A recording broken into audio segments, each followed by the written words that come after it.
আর বিবেকের সমন্বয়ে আমাদেরকে সামনে আগাতে হবে। বাংলাদেশকে রিবিল্ড করতে হবে। লেটস রিবিল্ড আওয়ার নেশন, ঠিক কিনা বলেন? এই জন্য পরিশ্রমী হইতে হবে, কেরিয়ার গঠন করতে হবে, দেশের জন্য কাজ করতে হবে। পরিশ্রমে লজ্জা নেই, লজ্জা অলসতায়, ঠিক কিনা? পরিশ্রম করলে যে গা থেকে ঘাম ঝরে, এখানে যে লোনা পানি ঝরে, এই লোনা পানিতে জন্মায় সফলতার বীজ। আমার বারোয়াখালীর যুবক শ্রেণী, যুবক ভাইরা, পরিশ্রমী হইতে হবে। ফ্যামিলির জন্য, নিজের জন্য, দেশের জন্য আমাদের কাজ করতে হবে। রাজি আছি তো সবাই? আল্লাহ সবাইকে কবুল করুক, আমরা পড়ি আমিন। প্রিয় ভাইরা, আমাদের সময় খুব কম, কথা অনেক বেশি। অনেকে আপনারা দুপুরে খাবারও খেতে পারেননি, অনেকে গতকাল চলে আসছেন। আমার খুতবার শুরুতে সূরা হাশরের শেষ 3 আয়াত তেলাওয়াত করেছি। মুখস্থ আছে না সবার? বাংলাদেশে ফজরের নামাজে প্রত্যেক মসজিদে যখন তাসবিহ পড়ে, ইমাম সাহেব এটা তালিম দেয় না, তালকিন দেয় না? প্রিয় বারোয়াখালীবাসী, মুখস্থ আছে না সবার? জি, ইনশাআল্লাহ। আজকে সূরাতুল হাশরের এই শেষ 3 আয়াতের তাফসীর আপনাদের সামনে উপস্থাপন করার চেষ্টা করব ইনশাআল্লাহ। কোরআনের অনেক জায়গায় আল্লাহ তাআলা নিজের পরিচয় দিয়েছেন। নিজের পরিচয় তিনি বিভিন্ন আয়াতে, বিভিন্ন সূরায় পেশ করেছেন। 3টি জায়গায় খুব এক্সক্লুসিভলি আল্লাহ তাআলা নিজের পরিচয় দিয়েছেন। এক হচ্ছে সূরা বাকারার 255 নম্বর আয়াতে, মানে আয়াতুল কুরসি। এর মধ্যে 9টা বাক্য আছে, 9টা বাক্য মিলে একটা আয়াত। এই আয়াতে আল্লাহ তাআলা খুব চমৎকার ভঙ্গিমায়, চমৎকার ভাষা শৈলী ব্যবহার করে, খুব উচ্চাঙ্গের আরবি সাহিত্য দিয়ে একটি আয়াত নাজিল করেছেন। এই আয়াতটার নাম হচ্ছে আয়াতুল কুরসি। বিশ্বনবী বলেন, মান কারা আয়াতুল কুরসি দুবুরা কুল্লি সালাতিন মাকতুবাতিন লাম ইয়ামনাহু মিন দুখুলিল জান্নাতি ইল্লাল মাউত। প্রত্যেক ফরজ নামাজের পরে যে আয়াতুল কুরসি পড়বে, তার জান্নাতে যাওয়ার ক্ষেত্রে আর কোনো বাধা থাকে না, একটা জিনিস ছাড়া, সেটা হচ্ছে মৃত্যু, মরণ। লোকটা মরে না তাই জান্নাতে যায় না, মরলেই জান্নাতি। এই আয়াতুল কুরসির এই আয়াতে আল্লাহ তাআলা খুব স্পষ্টভাবে নিজের পরিচয় তুলে ধরেছেন। আবার সূরাতুল ইখলাসের ভেতরে আল্লাহ তাআলা খুব চমৎকার ভঙ্গিমায় তিনি নিজের পরিচয় তুলে ধরেছেন। অনুরূপভাবে সূরা হাশরের শেষ 3 আয়াতেও আল্লাহ তাআলা খুব চমৎকারভাবে নিজের পরিচয় তুলে ধরেছেন। আওয়াজ করে পড়ুন সুবহানাল্লাহ। আমরা সূরা হাশরের শেষ 3 আয়াতের তাফসীর আজকে আমরা শুনব। আসুন আমরা আমাদের রবকে চিনে নেই। আজকের আলোচনার টপিক হচ্ছে আসুন আমাদের রবকে চিনি। আসুন আমাদের, সবাই বলুন, আসুন আমাদের রবকে চিনি। আজকের আমার ঢাকা বিভাগের প্রোগ্রাম থেকে, এই নবাবগঞ্জ বারোয়াখালীর প্রোগ্রাম থেকে আমরা আমাদের রবকে চিনে যাব ইনশাআল্লাহ। বলেন সবাই। সূরা হাশরের শেষ 3 আয়াতের একটা বিশেষ ফজিলত আছে, এটা আপনারা পড়বেন। কি ফজিলত? বিষ্ণু ইসা ইসলাম বলেন, মান ক্বালা হিনা ইউসবিহু সালাসা মাররাতিন আউযু বিল্লাহিস সামিউল আলিম মিনাশ শাইতানির রাজীম সুম্মা ক্বারাআ সালাসা আয়াতিন মিন আখিরি সূরাতিল হাশরি ওয়াক্কালাল্লাহু বিহি ৭০,০০০ মালাকিন ইউসাল্লুনা আলাইহি ওয়া ইন মাতা ফি যালিকাল ইয়াউমি মাতা শাহীদান। বিশ্বনবী মুহাম্মদুর রাসূলুল্লাহ সাল্লাল্লাহু আলাইহি ওয়াসাল্লাম ইরশাদ করেন, যে ব্যক্তি সকালবেলা 3 বার তেলাওয়াত করবে আউযু বিল্লাহিস সামিউল আলিম মিনাশ শাইতানির রাজীম, এরপরে সূরা হাশরের শেষ 3টি আয়াত তেলাওয়াত করবে, রব্বুল আলামিন ওই ব্যক্তির জন্য ৭০,০০০ ফেরেশতা নিয়োগ দিবেন, যারা সারা দিন ওই লোকের জন্য মাগফিরাতের দোয়া করবে। শুধু এখানেই শেষ নয়, বিশ্বনবী ফরমান, ওয়া ইন মাতা ফি যালিকাল ইয়াউমি মাতা শাহীদান, ওই দিন যদি ওই ব্যক্তিটা ইন্তেকাল করে, সে শহীদ হয়ে কিয়ামতের দিন আল্লাহর সামনে দাঁড়াবে।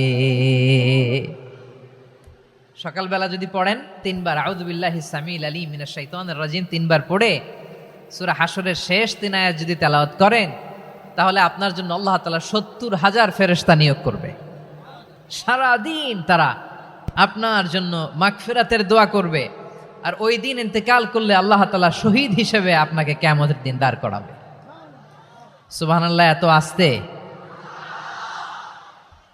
আবার সন্ধ্যাবেলায় যদি পড়েন, সারা রাতের জন্য 70,000 ফেরেশতা মাগফিরাতের দোয়া করবে। ওই রাতে মারা গেলে শাহাদাতের মৃত্যু নসিব হয়ে যাবে। এজন্য এই দোয়াটা পড়ার দরকার আছে না নাই? আযকারুস সাবাহি ওয়াল মাসা, সকাল সন্ধ্যার যে জিকির, এই জিকিরের অন্তর্ভুক্ত করে নেবেন এই ওয়াজিফাটা। যে হাদিসটা বর্ণনা করলাম সুনানে তিরমিজির হাদিস, যদিও হাদিসটা সনদের দিক থেকে দাঈফ, কিন্তু মুহাদ্দিসিনে একরাম বলেছেন যেহেতু এটা ফাজাইলুল আমালের হাদিস, এটা পড়ার ক্ষেত্রে কোনো নিষেধাজ্ঞা নাই, এটা পড়া যাবে। সো সকাল সন্ধ্যা যদি সুযোগ হয় এই ওয়াজিফাটা যেন আমরা পড়ি। এই 3টি আয়াতের ভেতরে আল্লাহ তাআলা তার 14টি গুণবাচক নাম উল্লেখ করে দিয়েছেন। কয়টি? আওয়াজ করে বলেন তো, যারা শুনতে পেয়েছেন বলেন। এই 3টি আয়াতের মধ্যে আল্লাহর কয়টি সুন্দর সুন্দর গুণবাচক নাম আছে বলেন তো? কয়টি? সবাই বলেন কয়টি? 14টি গুণবাচক নাম, চমৎকার চমৎকার নাম। যে নামগুলো যদি আমরা আজকে পড়ি, শুনি, জানি, আল্লাহ তাআলা সম্পর্কে ব্যাপক ধারণা, ইনডেপথ, আমার রব সম্পর্কে ইনডেপথ নলেজ নিয়ে আজকে আমরা ফিরতে পারবো ইনশাআল্লাহ। বলেন সবাই। আসুন আমরা আল্লাহ তাআলার এই চমৎকার চমৎকার 14টি নামের ব্যাখ্যা বিশ্লেষণ আজকের এই তাফসীর ময়দান থেকে জানি। প্রিয় ভাইয়েরা, আল্লাহর অনেক সুন্দর সুন্দর নাম আছে। আমাদের উচিত এই নামগুলো দিয়ে আল্লাহকে ডাকা। ভাই, তোমরা যদি ড্রোন একেবারে আমার মাথার সামনে নিয়ে আসো তাইলে হবে? একটা নিরাপদ দূরত্বে রাখতে হবে, এই ড্রোনের সাউন্ড যেন আমি না পাই। সেফ জোনে থাকতে হবে, দূরে থাকো। সম্মানিত ভাইয়েরা, আল্লাহ তাআলার চমৎকার চমৎকার অনেক নাম আছে যেগুলো আল্লাহ তাআলা কোরআনে উল্লেখ করেছেন। আল্লাহর আসল নাম হচ্ছে আল্লাহ। আসল নাম কি? সবাই বলুন, আসল নাম কি? কি মাঝখানে কি সমস্যা? এই ভাই যদি না দাঁড়ায়, ওই যে মহিলা প্যান্ডেলের বোনরা তো দেখবে না। ভাই আপনি একটু বসেন, মাঝে মাঝে একটু দাঁড়াবেন। ঠিক আছে, ঠিক আছে, হ্যাঁ হয়েছে। আল্লাহ তাআলার আসল নাম হচ্ছে আল্লাহ। আওয়াজ করে আল্লাহর একটা ডাক দেন, বলেন আল্লাহ। মন থেকে, হৃদয়ের গহীন থেকে, হৃদয় নিংড়ানো মনের সবটুকুন ভালোবাসাকে উজাড় করে দিয়ে আল্লাহর নামটা জপেন তো, পড়েন তো আল্লাহ। কেমন লাগে? ভালো লাগে? এর চেয়ে সুন্দর মধুমাখা নাম, জাদুমাখা নাম আর আছে? দু একজন বলছে নাই। আওয়াজ করে বলেন, এর চেয়ে সুন্দর নাম আর আছে? আল্লাহ নাম যতই জপি ততই মধুর লাগে, নামে এত জাদু থাকে কে জানি তো আগে। আল্লাহ নাম যতই জপি, ও নাম জপে প্রিয়তম, ও নামে জপে মজনু সম, ওই নামে পাপিয়া গাহে হৃদয় গোলাপে বাগে। আল্লাহ নাম যতই জপি। আল্লাহু আকবার। এত মধুর নাম আর দ্বিতীয়টা নাই। যতই জপি ততই ভাল লাগে, ঠিক কিনা বলেন? এজন্য রব্বুল আলামিন বলেন, ওয়ালিল্লাহিল আসমাউল হুসনা ফাদউহু বিহা ওয়া যারুল্লাযীনা ইউলহিদুনা ফি আসমাই সায়ুজজাউনা মা কানু ইয়ামালুন।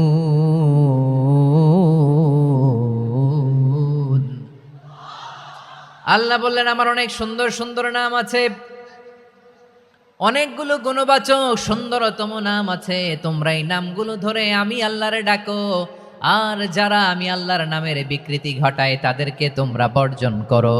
আর তারা দুনিয়াতে যা করেছে আখিরাতের ফল তারা ঠিকই পাবে। সুবহানাল্লাহ বলেন। আল্লাহর অনেক সুন্দর সুন্দর নাম আছে, এগুলো ধরে ডাকতে বলা হয়েছে। আর যারা আল্লাহর নামের বিকৃতি করে তাদেরকে বর্জন করতে বলা হয়েছে। আপনি আল্লাহর নামের জিকির যখন করবেন, আপনি আমার আল্লাহর নামের বিকৃতি করতে পারবেন? বারোয়াখালীর ভাইরা বুঝে থাকলে আওয়াজ দেন, আল্লাহর নামের বিকৃতি করা যাবে? আপনি যখন জিকির করবেন স্পষ্ট শব্দে আল্লাহর নামটা বোঝা যেতে হবে। সুবহানাল্লাহ, ওয়ালহামদুলিল্লাহ, লা ইলাহা ইল্লাল্লাহ, আল্লাহু আকবার। একসাথে মিলিয়ে করেন অথবা আলাদা আলাদা করেন, অথবা শুধু আল্লাহ আল্লাহ এই নামের জিকিরও যদি করেন স্পষ্ট বোঝা যাইতে হবে। আল্লাহর নামের বিকৃতি করা যাবে কিন্তু আল্লাহর নামের বিকৃতি করে জিকির এদেশে আছে না নাই? আছে।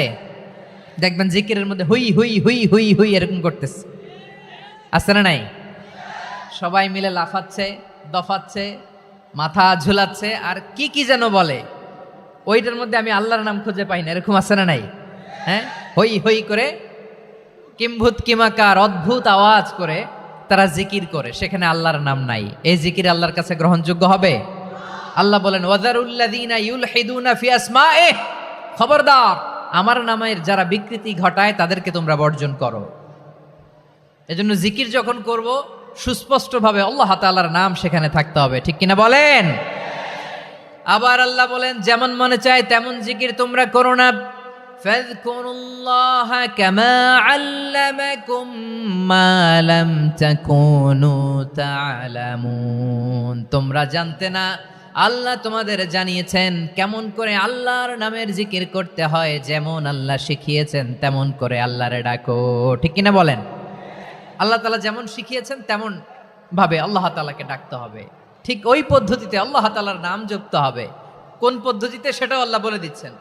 আল্লাহ তাআলা বললেন ওয়াজকুর রাব্বাকা ফি নাফসিকা তাদাররুআন ওয়া খীফাতান ওয়া দুনাল জাহরি মিনাল কওলি বিল গুদুওয়ি ওয়াল আসাল ওয়া লা তাকুম মিনাল গাফিলিন। খবরদার আল্লাহর নামের জিকির করো, আল্লাহকে ডাকো। ফি নাফসিকা মনে মনে, তাদাররুআন সবিনয়ে, খীফাতান ভীত বিহবল চিত্তে, দুনাল জাহারি মিনাল কওল অনুচ্চ স্বরে অনুচ্চ আওয়াজে। এভাবে আল্লাহর ডাকলে সেই ডাকা কবুল করে নিবে কে? তাহলে আল্লাহকে জপতে হবে মনে মনে, সবিনয়ে, ভীত বিহবল চিত্তে, অনুচ্চ স্বরে, এভাবে জিকির করতে হবে। বিশ্ব ইসলাম এবং বিশ্বনবীর সাহাবারা ঠিক এই পদ্ধতিতে আল্লাহ তাআলাকে ডাকতেন। তাহলে এই যে আল্লাহ তাআলার সুন্দর সুন্দর নামগুলো আছে, এগুলো ধরে আমরা আল্লাহ তাআলার জিকির করব, তার প্রশংসা করব, তার পবিত্রতা বর্ণনা করব, তাহলে খুশি হবেন কে? বিষ্ণু ঈসা ইসলাম বলেন আশ-শাইতানু জাসিম আলা কলবি ইবনে আদম, শয়তান বনি আদমের কলবের মধ্যে এরকম খামচি মেরে বসে থাকে। খামচি বোঝেন তো? শয়তান বনি আদমের হৃদয়ে কলবে খামচি মেরে বসে থাকে। ফাইদা যাকারাল্লাহ খানাসা, যখন মানুষ আল্লাহর জিকির করে শয়তান দৌড়ে পালায়। ওয়াইদা গাফালা ওয়াসওয়াসা, আর মানুষ যখন অমনোযোগী হয়, গাফিল হয়, শয়তান আবার টেম্পটেশন দেয়, আবার ধোঁকা দেয়, আবার ওয়াসওয়াসা দেয়। এজন্য বিশ্বনবী বলতেন লা ইয়াজালু লিসানুকা রাতবান মিন যিকরিল্লাহ, সব সময় প্রতি মুহূর্তে সর্বক্ষণে তোমার জিহ্বাটা আল্লাহর জিকির দিয়ে ভিজা রাখবা, আল্লাহর জিকির দিয়ে সিক্ত রাখবা, তাহলে কবুল করবে কে? সবাই পড়েন সুবহানাল্লাহ আলহামদুলিল্লাহ লা ইলাহা, সুবহানাল্লাহ আলহামদুলিল্লাহ লা ইলাহা ইল্লাল্লাহ, লা ইলাহা ইল্লাল্লাহু মুহাম্মাদুর রাসূলুল্লাহ সাল্লাল্লাহু আলাইহি ওয়াসাল্লাম। প্রিয় ভাইরা, আল্লাহ তাআলার অনেকগুলো নাম আছে। আল্লাহ তাআলার এই নামগুলো ধরে তার নাম আমাদের ডাকতে হবে, জপতে হবে। বিষ্ণু ঈসা ইসলাম বলেন ইন্না লিল্লাহি তিসআতান ওয়া তিসঈনা ইসমান মিআতান ইল্লা ওয়াহিদা, আল্লাহর রয়েছে 99টা নাম, এক কম 100। এক কম, আমরা বাংলায় বলি না যে এক কম 100, মানে আসলে কয়টা? 99টা। বিশ্বনবী বলেন আল্লাহর 99টা নাম আছে, মিআতান ইল্লা ওয়াহিদা, এক কম 100। মান আহসাহা দাখালাল জান্নাহ, যে ব্যক্তি 99 নাম মুখস্থ করে তার সিনার ভেতরে রাখবে, আল্লাহ তাআলা তাকে জান্নাত দিয়ে ধন্য করে দেবে। এবার বলেন আল্লাহর নামগুলো জানার দরকার আছে না নাই? এই নামগুলো আমরা জপব, মুখস্থ করব। এই নামগুলো আগে আয়ত্ত করতে হবে। এই নামের যে অর্থ সেটা অনুধাবন করতে হবে। এই নামের যে দাবি সেটা মানতে হবে। সিবগাতাল্লাহ ওয়া মান আহসানু মিনাল্লাহি সিবগা ওয়া নাহনু লাহু আবিদুন, আল্লাহর রঙে রঙিন হইতে হবে। আমার আল্লাহ দয়ালু, আমরাও দয়ালু হতে হবে। আমার আল্লাহ সহনশীল, আমরাও সহনশীলতার চর্চা করতে হবে। আমার আল্লাহ মেহেরবান, আমরাও মেহেরবান হতে হবে। বিষ্ণু ঈসা ইসলাম আল্লাহর এই চমৎকার সুন্দরতম নামগুলো ধরে ধরে আল্লাহর কাছে চাইতেন। আপনি যখন দোয়া করবেন, আল্লাহর নামগুলো ধরে যদি দোয়া করেন, আল্লাহ ওই দোয়া ফিরায় দেয় না। সুবহানাল্লাহ বলেন। আপনি যদি দোয়ার মধ্যে বলেন ইয়া রহমান, সবাই বলেন ইয়া রহমান, ইয়া রাহিম, ইয়া হাইয়্যু, ইয়া কাইয়্যুম, আল্লাহর চমৎকার নামগুলো ধরে ধরে যদি আল্লাহর কাছে ফরিয়াদ করেন, আল্লাহর নামগুলো ডাকে, মুহূর্তেই কবুল করবে কে? বিষ্ণু ঈসা ইসলাম এভাবে আল্লাহর নামগুলো ধরে ধরে জিকির করতেন, আল্লাহর নাম জপতেন। তিনি বলতেন আসআলুকা বিকুল্লি ইসমিন হুয়া লাক, আল্লাহ তোমার যত নাম আছে সব নামের ওসিলায় তোমার কাছে ফরিয়াদ করি, সব নামের ওসিলায়।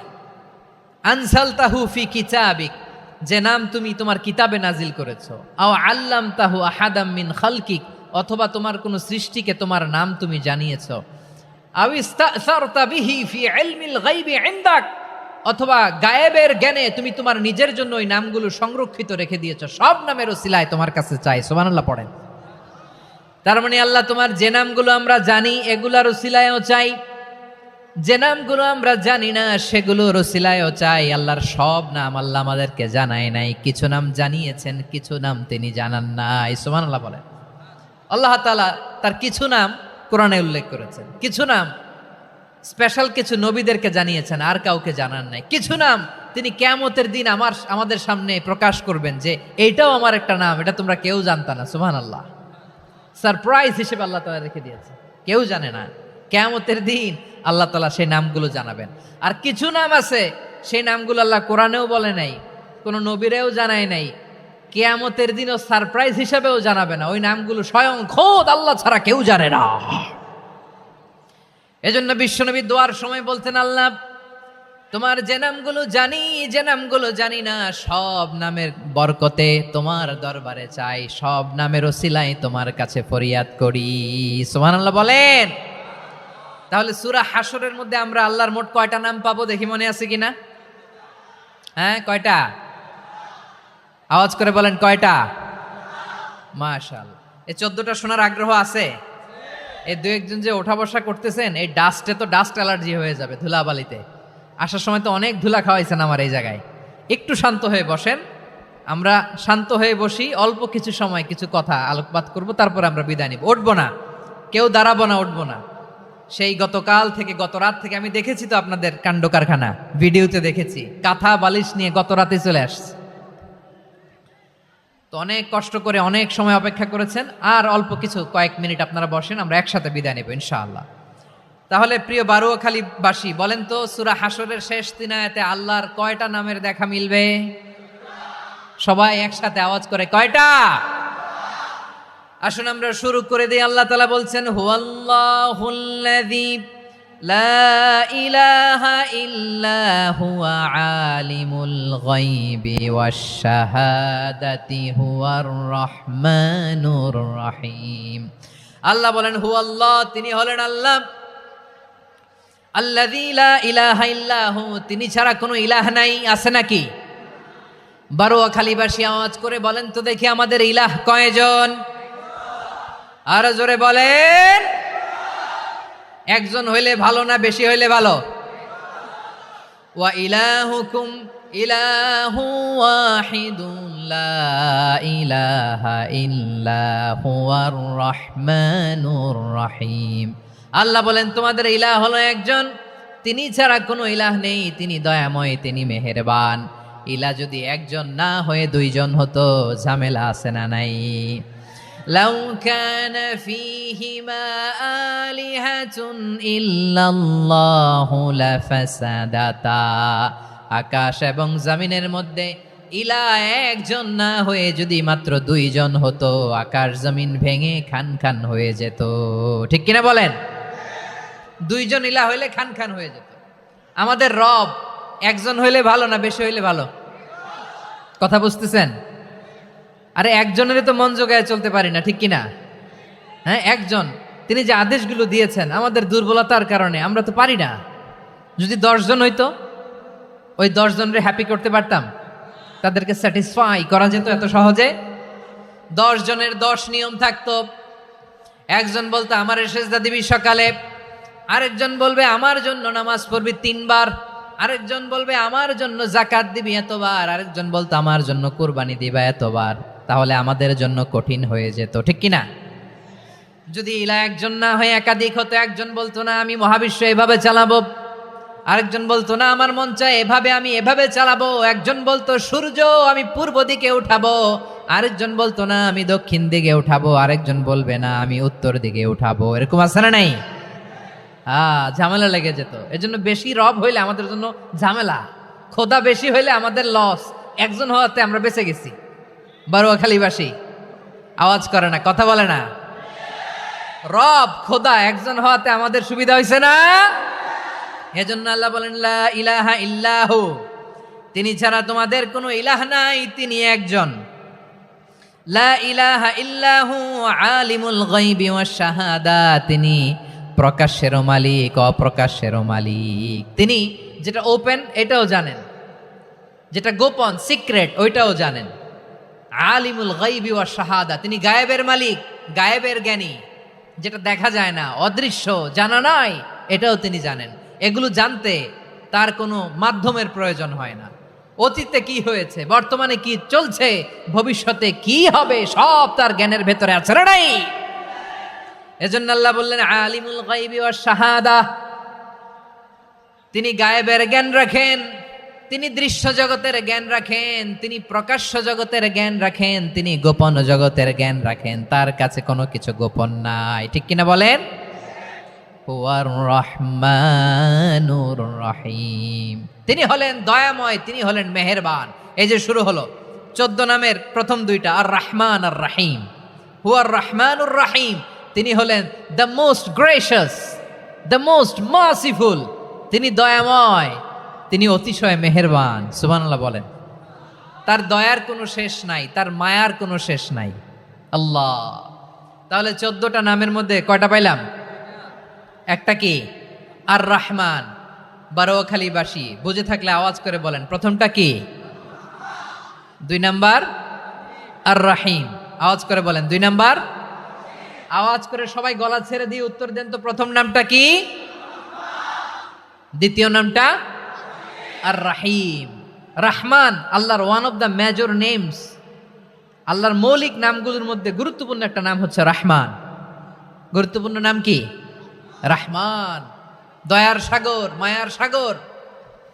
রহমানুন ফিদ দুনিয়া ওয়া রহিমুন ফিল আখিরাহ।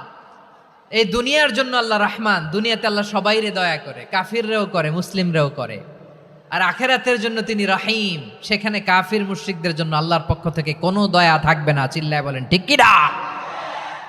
এজন্য আল্লাহ বললেন আমার মৌলিক একটা নাম হলো রহমান। আল্লাহর পরে অন্য কোন নাম দিয়ে যদি তোমরা আমার নাম প্রকাশ করতে চাও, জপতে চাও, ডাকতে চাও, তোমরা রহমান নামে ডাকো। রব্বুল আলামিন ইরশাদ করেন কুলিদুল্লাহ আউদিউর রহমান আইয়াম্মা তাদউ ফালাহুল আসমাউল হুসনা। আমাকে আল্লাহ নামে ডাকো, কিংবা আমি আল্লাহকে রহমান নামে ডাকো, যে নামেই ডাকো না কেন আমার আছে অনেকগুলো সুন্দর সুন্দর নাম। যে নামেই ডাকো আমি শুনি, ডাকলেই আমি সাড়া দেই। সকালে ডাকলেও সাড়া দেই, দুপুরে ডাকলেও সাড়া দেই, মাঝরাতেও যদি আমরা বিপদে পড়ি ডাকলে আমাদের ডাকে সাড়া দেয় কে? সবাই বলুন তো, সাড়া দেয় কে? আবার বিশ্বনবী যখন মক্কায় দাওয়াত দিচ্ছিলেন, তিনি মাঝে মাঝে আল্লাহর নাম বলছিলেন, মাঝে মাঝে তিনি রহমান নাম বলছিলেন। যখন তিনি বললেন ওয়াইদা কিলা লাহুমুসজুদু লিররহমানি ক্বালু ওয়ামার রহমান। বিশ্বনবী মক্কায় যখন মক্কার কাফিরদেরকে, কুরাইশদেরকে বলল তোমরা রহমানকে সেজদা দাও, রহমানের ইবাদত করো, রহমানের জন্য সেজদায় লুটিয়ে পড়ো, মক্কাবাসী বলে রহমান আবার কে? রহমান রে তো চিনি না। রহমানকে আল্লাহ চিনি, রহমান চিনি না। মক্কাবাসী কি বলে? কারে চিনে? আল্লাহরে চিনে। কারে চিনে না?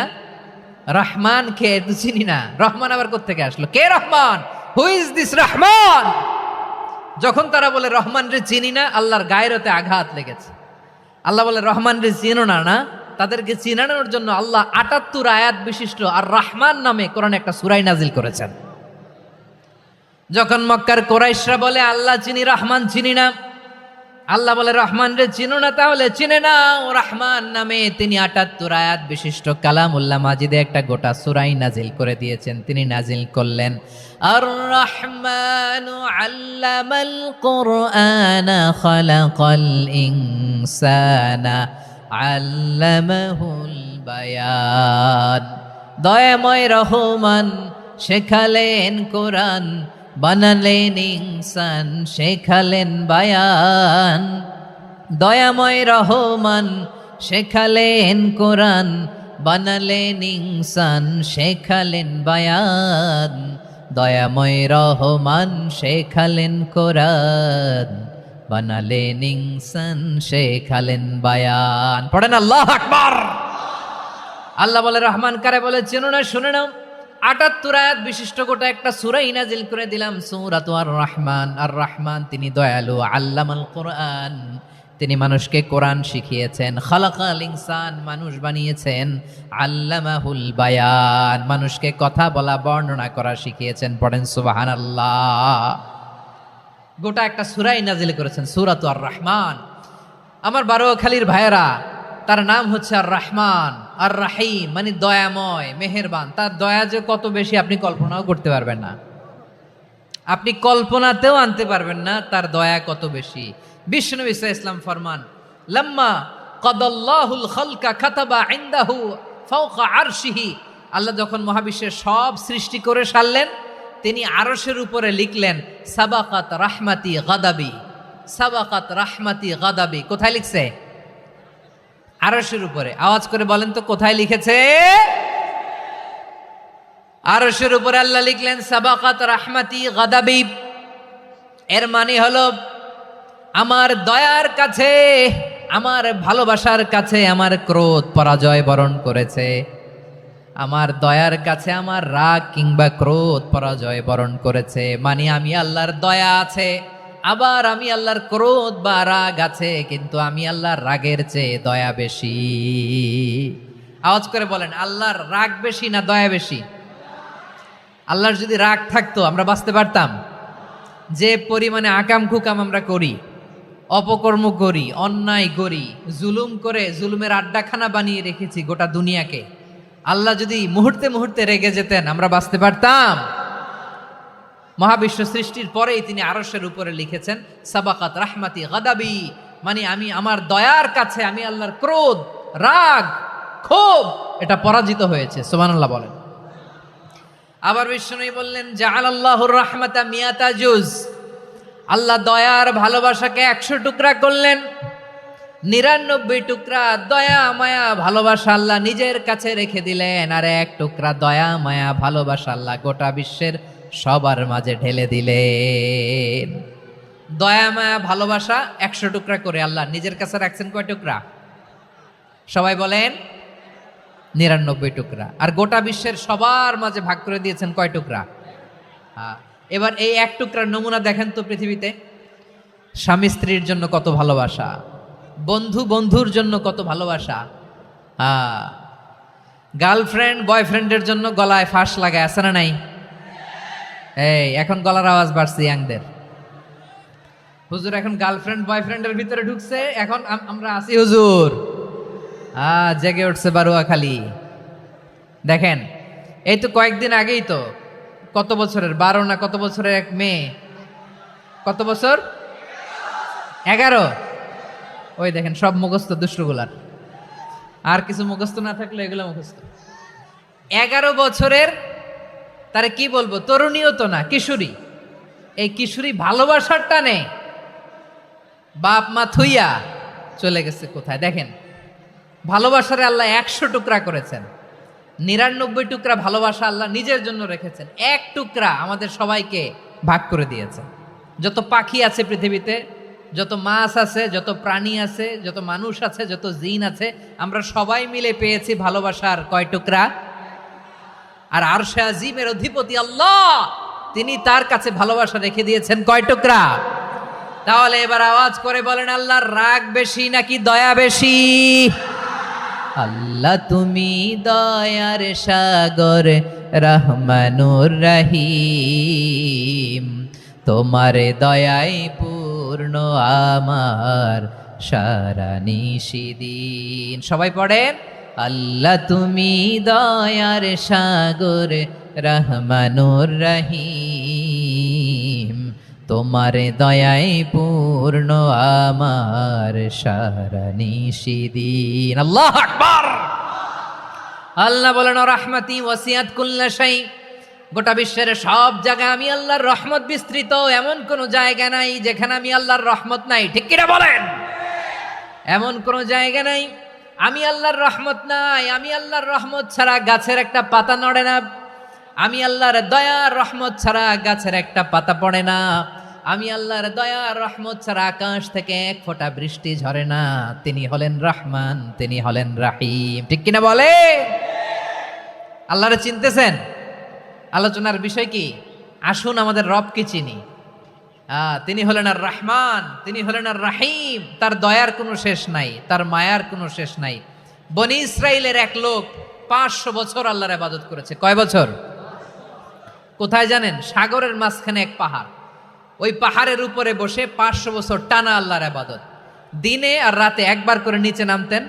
সেখানে আল্লাহ তাআলা পাথরের ভেতর থেকে তার জন্য মিঠা পানির ব্যবস্থা করে দিয়েছেন, আর একটা ডালিম গাছের ব্যবস্থা করে দিয়েছেন। সকালে নামলে একটা টসটসে ডালিম, রাতে নামলে টসটসে ডালিম। এগুলো খেয়ে খেয়ে 500 বছর সে আল্লাহর ইবাদত করেছে। আর সে আল্লাহর কাছে বলেছে, আল্লাহ আমি যখন মারা যাব সেজদারত অবস্থায় যেন মারা যাই। ঠিকই আল্লাহ সেজদারত অবস্থায় সাইয়েদনা আজরাইলকে পাঠিয়ে দিলেন। সেজদারত অবস্থায় লোকটা মারা গেল। 500 বছর ইবাদতের পরে আল্লাহর দরবারে কিয়ামতের কঠিন ময়দানে যখন লোকটা হাজির হয়ে যাবে, আল্লাহ বলবেন, আদখিলু আবদি আল জান্নাতা বিরহমাতি, আমার বান্দাকে আমার দয়া, আমার ভালোবাসা দিয়ে জান্নাতে ঢুকায়া দাও। 500 বছর ইবাদত করছে তো আমার দয়ায় আমার বান্দারে জান্নাত দাও। এই বান্দা বলে, বালবি আমালি, আল্লাহ তোমার দয়া লাগবে কেন? আমি আমার আমল দিয়ে জান্নাতে যেতে চাই। কি দিয়ে? কথা বুঝে নাই বোধহয়। আল্লাহর এই বান্দা কি দিয়ে জান্নাতে ঢুকতে চায়?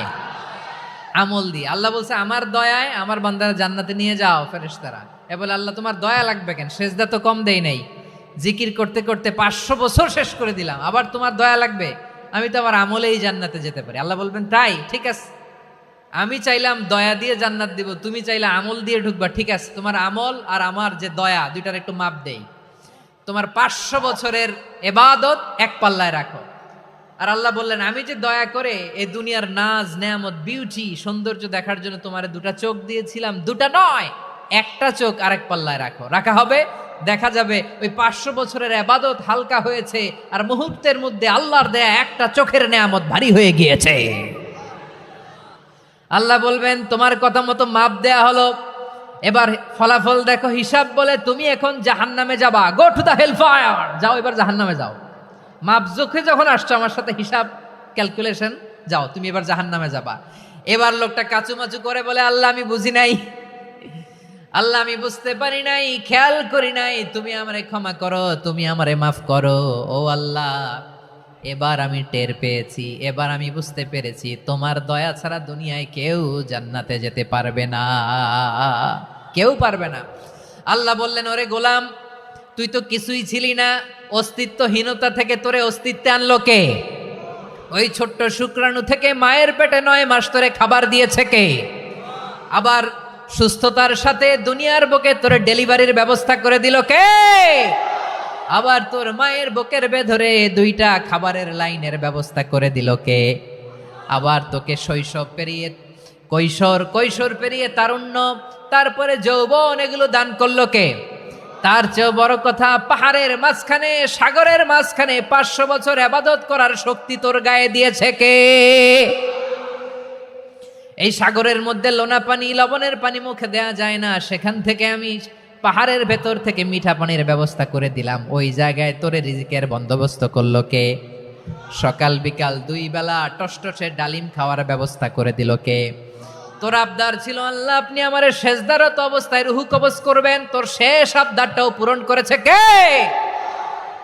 ও গোলাম, আমার রহমতের তুলনায়, আমার নেয়ামতের তুলনায় তোর 500 বছরের ইবাদতের কোনো ওজনই হবে না।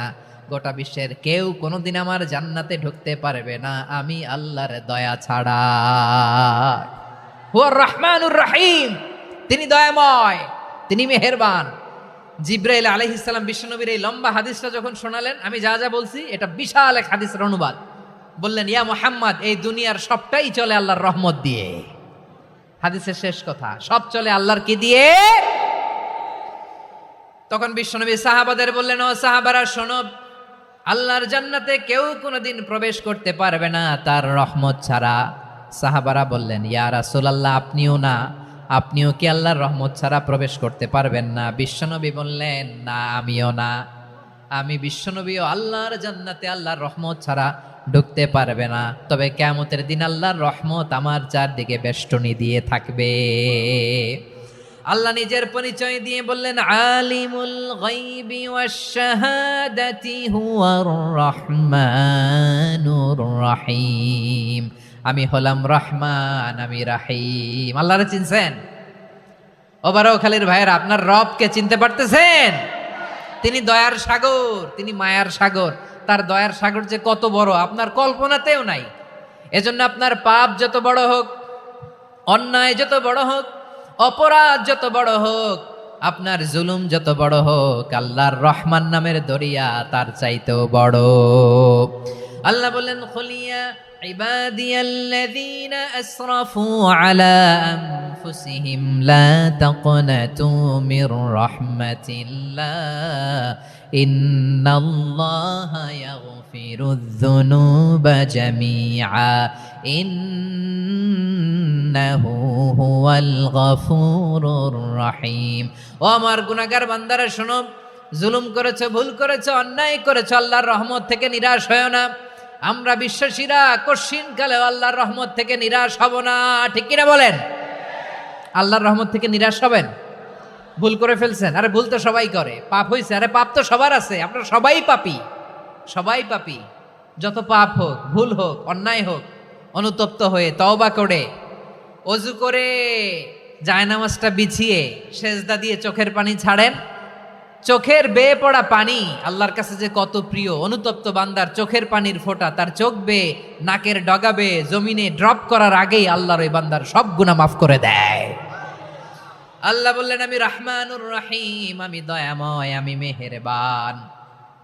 এরপর আল্লাহ বললেন, হুয়াল্লাহুল্লাযী লা ইলাহা ইল্লা হুয়াল মালিকুল কুদ্দুসুস সালামুল মুমিন। ওয়াল্লাহুল্লাযী, তিনি এমন আল্লাহ, লা ইলাহা ইল্লাহু, তিনি ছাড়া কোনো ইলাহ নাই। আল মালিক, তিনি হলেন আল মালিক। দুইটা শেষ, আর রহমান আর রাহিম শেষ। এবার আল্লাহ 3 নম্বর গুণবাচক নামের পরিচয় দিচ্ছেন। আল্লাহ বলছেন, আমি হচ্ছি আল মালিক। আমি কি? মানে সম্রাট। আল মালিক মানে হচ্ছে the king, the king of kings. সব রাজার বড় রাজা, মহারাজা। তার চেয়ে বড় রাজা আর কেউ নাই, তার চেয়ে বড় সম্রাট আর কেউ নাই, তার চেয়ে বড় ক্ষমতাধর সত্তা মহাবিশ্বে দ্বিতীয় কেউ নাই। চিৎকার করে বলেন ঠিক কিনা? তিনি আল মালিক। আল মালিক মানে ক্ষমতাধর, ক্ষমতার মালিক, রাজা ধীরাজ বাদশাহ। তার ক্ষমতা আর আমাদের ক্ষমতা একরকম নাকি? হ্যাঁ, আমাদের দুনিয়াতে ক্ষমতা অস্থায়ী ক্ষমতা, ঠিক কিনা বলেন? আইজ আছে কাল নাই, এরকম না ক্ষমতা? আল্লাহর ক্ষমতাও তো এরকম না, আইজ আছে কাল নাই এরকম। দুনিয়াতে দেখবেন কোন দেশের প্রেসিডেন্টের 4 বছরের ক্ষমতার মেয়াদ, কোন দেশে 5 বছরের। আল্লাহর কয় বছরের? 10 বছরের নাকি 20 বছর, 100 বছর? আল্লাহর ক্ষমতার মেয়াদ কতদিন বলেন? বুঝে থাকলে বলেন তো। চিরকাল তার ক্ষমতার মেয়াদ। চিল্লায় বলেন ঠিক কিনা? নিরঙ্কুশ ক্ষমতা, একচ্ছত্র ক্ষমতা বলতে যা বুঝায়, এই ক্ষমতা একমাত্র আল্লাহরই আছে। আমাদের ক্ষমতার জন্য আমরা ডিপেন্ড করতে হয়, ওর ডিপেন্ড লাগে, ওই জনমত নেওয়া লাগে, ওই জনগণের কাছে যাওয়া লাগে, ভোট চাওয়া লাগে, এরা ভোট দিলে এরপরে আমরা আসবো, ঠিক কিনা? আবার জনগণ না চাইলে আমরা নাই। আল্লাহর ক্ষমতা কি এরকম? হ্যাঁ, আবার দেখবেন দুনিয়াতে ক্ষমতায় যাওয়ার জন্য জোট করা লাগে, জোট। জোটের রাজনীতি আছে না নাই? জোট হয়, শরিক হয়, এই হয় সেই হয়, নানাভাবে দুনিয়াতে ক্ষমতায় আসতে হয়। আল্লাহ বলে আমার ক্ষমতার জন্য কারো উপর বিন্দু পরিমাণ আমার ডিপেন্ড করা লাগে না। সৃষ্টির শুরু থেকে আমি ক্ষমতার চেয়ারে বসা, মহাবিশ্বের শেষ পর্যন্ত, সীমাহীন ভবিষ্যৎ পর্যন্ত আমি ক্ষমতার চেয়ারে থাকব। আমি হলাম আল মালিক, আমার ক্ষমতার কোনো কমতি নাই, কোনো ঘাটতি নাই, কেউ আমার ক্ষমতা থেকে নামাতে পারবে না। পারা যাবে? এই যে আমরা ফ্যাসিস্ট সরকারের যে আপনারা নামাই দিছেন গণ অভ্যুত্থান করে, মনে আছে? 5ই আগস্টের কথা ভুলে গেছেন এত তাড়াতাড়ি? মনে আছে? আছে। তা আমরা সবাই মিলে যদি একটা গণ অভ্যুত্থান করি, তাইলেই তো আল্লাহর ক্ষমতার চেয়ার থেকে নামায় ফেলানো যায়। হ্যাঁ, যাবে না? পারবো না আমরা? কি বলে, পারা যাবে না? আচ্ছা, আমরা না হয় পারলাম না, জিন জাতি যদি আমাদের সাথে জয়েন করে, ম্যানকাইন্ডের সাথে জিনকাইন্ড, ইফ দে জয়েন আস, সবাই মিলে একটা গণ অভ্যুত্থান, রেভলিউশন, ডেমনস্ট্রেশন, প্রোটেস্ট, সবাই মিলে যদি একটা অভ্যুত্থান করি, তাইলেই তো আল্লাহর ক্ষমতা শেষ। আওয়াজ করে বলেন, তাইলেই কি আল্লাহর ক্ষমতা শেষ হবে? এই যে বারোয়াখালীর ভাইয়েরা, এদিকে কি হচ্ছে আমি তো দেখতে পাচ্ছি, এরকম হইলো কেন? তোমরা খালি বোতল ছুড়লা কেন দু একজনের উপরে? হ্যাঁ, আমার দিকে তাকাও। প্রিয় ভাইয়েরা, শান্ত হন, আমার দিকে তাকান, আর অল্প কয়েক মিনিট আমার দিকে তাকান। কেউ কিছু ছুঁড়ে মারবেন না কারো দিকে, মেহরবানি করে আমার দিকে তাকান। তাহলে আমরা সবাই মিলে একটা গণ অভ্যুত্থান যদি করি, আল্লাহর ক্ষমতা থেকে নামানো যাবে? আল্লাহ বলেন না, আমি হলাম আল মালিক, আসল ক্ষমতার মালিক, the king of kings, the owner of ultimate power, the owner of ultimate authority, the owner of ultimate sovereignty. নিরঙ্কুশ একচ্ছত্র ক্ষমতার মালিক হচ্ছি আমি আল্লাহ। আল্লাহ তাআলা সূরা মুলকের শুরুতে বলছেন, তাবারাকাল্লাযী বিয়াদিহিল মুলকু ওয়া হুয়া আলা কুল্লি শাইইন কাদির। মহিমান্বিত সত্তা, যার হাতে ক্ষমতা, তিনি যা চান তাই করতে পারেন। আওয়াজ করে বলেন তো তিনি কে? আবার আল্লাহ বলেন, কুলিল্লাহুম্মা মালিকাল মুলকি তুতিল মুলকা মান তাশাউ ওয়া তানজিউল মুলকা মিম্মান তাশা ওয়া তুইজ্জু মান তাশাউ ওয়া তুযিল্লু মান তাশাউ বিয়াদিকাল খায়র ইন্নাকা আলা কুল্লি শাইইন কাদির। আল্লাহু আকবার। এ নবী, আপনি বলুন, আল্লাহুম্মা মালিকাল মুলক, আল্লাহ আপনি ক্ষমতার মালিক, তুতিল মুলকা মান তাশা, যাকে চান তারে ক্ষমতার চেয়ারে বসান, ওয়া তানজিউল মুলকা মিম্মান তাশা, যাকে চান তাকে ক্ষমতার চেয়ার থেকে ছুঁড়ে ফেলে দেন। তিনি কে? ক্ষমতার চেয়ারে বসায় কে? আবার মনে চাইলে আস্থা করে ছুঁড়ে নিক্ষেপ করেন, তিনি কে? আবার আল্লাহ বললেন, ওয়ালাম ইয়াকুল্লাহু শারীকুন ফিল মুলকি, আমার ক্ষমতায় কোনো শরিক নাই, কোনো জোট নাই, কোনো পার্টনার নাই, কোনো অংশীদার নাই। আবার আমি চলে গেলে আমার ক্ষমতার দাবিদারও কেউ নাই। আল্লাহু আকবার। এই দুনিয়াতে রাজা মারা গেলে পরের রাজা কে হয়? রাজার ছেলে রাজা, ঠিক কিনা বলেন? আল্লাহ চলে গেলে আরেকজন বসবে নাকি? এরকম না, তার ক্ষমতার সাথে দুনিয়ার ক্ষমতার কোনো মিলই নাই। এজন্য তিনি তার নাম দিয়েছেন আল মালিক। আল মালিক, the owner of power, the owner of ultimate power and sovereignty, the king of kings, সব রাজার বড় রাজা, মহারাজা আল মালিক, তিনি হচ্ছেন আল্লাহ। চিৎকার করে বলেন ঠিক কিনা? তিনি আসল ক্ষমতার অধিকারী। দুনিয়াতে যে আমরা ক্ষমতা নিয়ে কামড়াকামড়ি করি, মারামারি করি, কিয়ামতের দিন আল্লাহ জিজ্ঞেস করবেন, কই তোদের ক্ষমতা আজকে বল। কিয়ামতের সময় সব মানুষগুলো যখন ইন্তেকাল করবে, সব জিনেরা যখন ইন্তেকাল করবে, সব ফেরেশতারা যখন ইন্তেকাল করবে, বাকি থাকবে মালাকুল মাউত। মালাকুল মাউত এসে বলবে, আল্লাহ আপনার কথা মতো সবাই শেষ, মানুষগুলো নাই, জিনগুলো নাই, আমার সতীর্থ ফেরেশতাগুলো নাই, মহাবিশ্বে আর কেউ নাই। আল্লাহ বলে, এখন কে আছে? মালাকুল মাউত বলবে, আল্লাহ তুমি আছো আর আমি। তুমি তো আল হাইয়্যু আল কাইয়্যুম, অবিনশ্বর, শাশ্বত, চিরঞ্জীব, কোনোদিন মরবা না, তুমি আছো আর তোমার গোলাম আমি আছি আজরাইল। মহাবিশ্বে কয়জন আছে মাত্র? জোরে বলেন।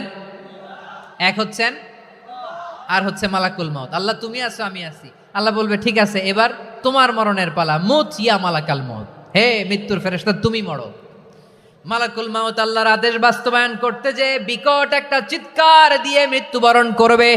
ওই চিৎকার দুনিয়ার মানুষেরা, চিৎকারের আওয়াজ যদি দুনিয়ার মানুষেরা শুনতে পেত, দুনিয়ার মানুষের প্রত্যেকের কানের পর্দা ফেটে মুহূর্তের মধ্যে সব লাশ হয়ে জমিনে পড়ে রইত। ভয়ঙ্কর চিৎকার দিয়ে মালাকুল মাউত বিদায় নেবে, কেউ নাই। এবার বলেন তো, মহাবিশ্বে মহাশূন্য, কেউ নাই, উপরে নিচে সামনে পেছনে ডানে বায়ে কোনো সত্তা, কোনো জীবিত সত্তার আছে? একজন ছাড়া, তিনি কে? কুল্লু মান আলাইহা ফানি ওয়া ইয়াবকা ওয়াজহু রাব্বিকা যুল জালালি ওয়াল ইকরাম। পড়েন, ফাবিআইয়ি আলাই রাব্বিকুমা তুকাজ্জিবান। কেউ থাকবে না একজন ছাড়া, একজন ছাড়া। এই ড্রোন দেখে হাত নাড়ালে হবে? আমার দিকে তাকাইতে হবে, কথা শুনতে হবে। মহাবিশ্বে কেউ নাই, একজন সত্তা ছাড়া। আওয়াজ করে বলেন, তিনি কে? এবার আল্লাহ ডেকে বলবেন, লিমানিল মুলকুল ইয়াউম, লিমানিল মুলকুল ইয়াউম। ক্ষমতা কার? Who belongs the kingdom today, who belongs the power authority today, who belongs the sovereignty today. আজকে ক্ষমতা কার? দুনিয়াতে ক্ষমতা নিয়ে এত কামড়াকামড়ি, দুনিয়াতে চেয়ার নিয়ে এত মারামারি, এত অত্যাচার, এত রক্তপাত, এত ব্লাডশেড। আজকে বলো তো ক্ষমতা কার? কার ক্ষমতা? মহাশূন্যে কোনো আওয়াজ নাই, শুধু আমার রবই বলবেন, লিমানিল মুলকুল ইয়াউম। আজকে ক্ষমতা কার? কোনো আওয়াজ নাই, উত্তর দেওয়ার মতো জীবিত কোনো সত্তা নাই, ফলে কেউ উত্তর দিতে পারবে না।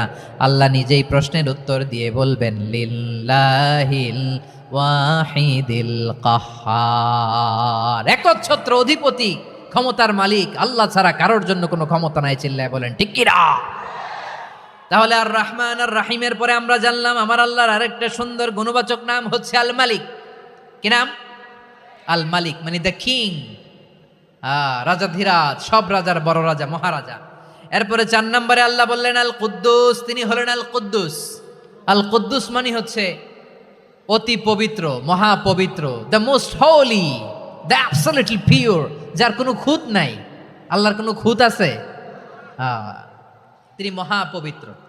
আল্লাহর পবিত্রতা যখন আমরা বর্ণনা করি, আল্লাহ খুশি হয়ে যান, কারণ তার সত্তার একটা বৈশিষ্ট্য হচ্ছে তিনি আল কুদ্দুস।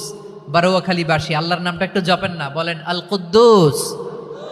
সবাই আওয়াজ করে আল কুদ্দুস।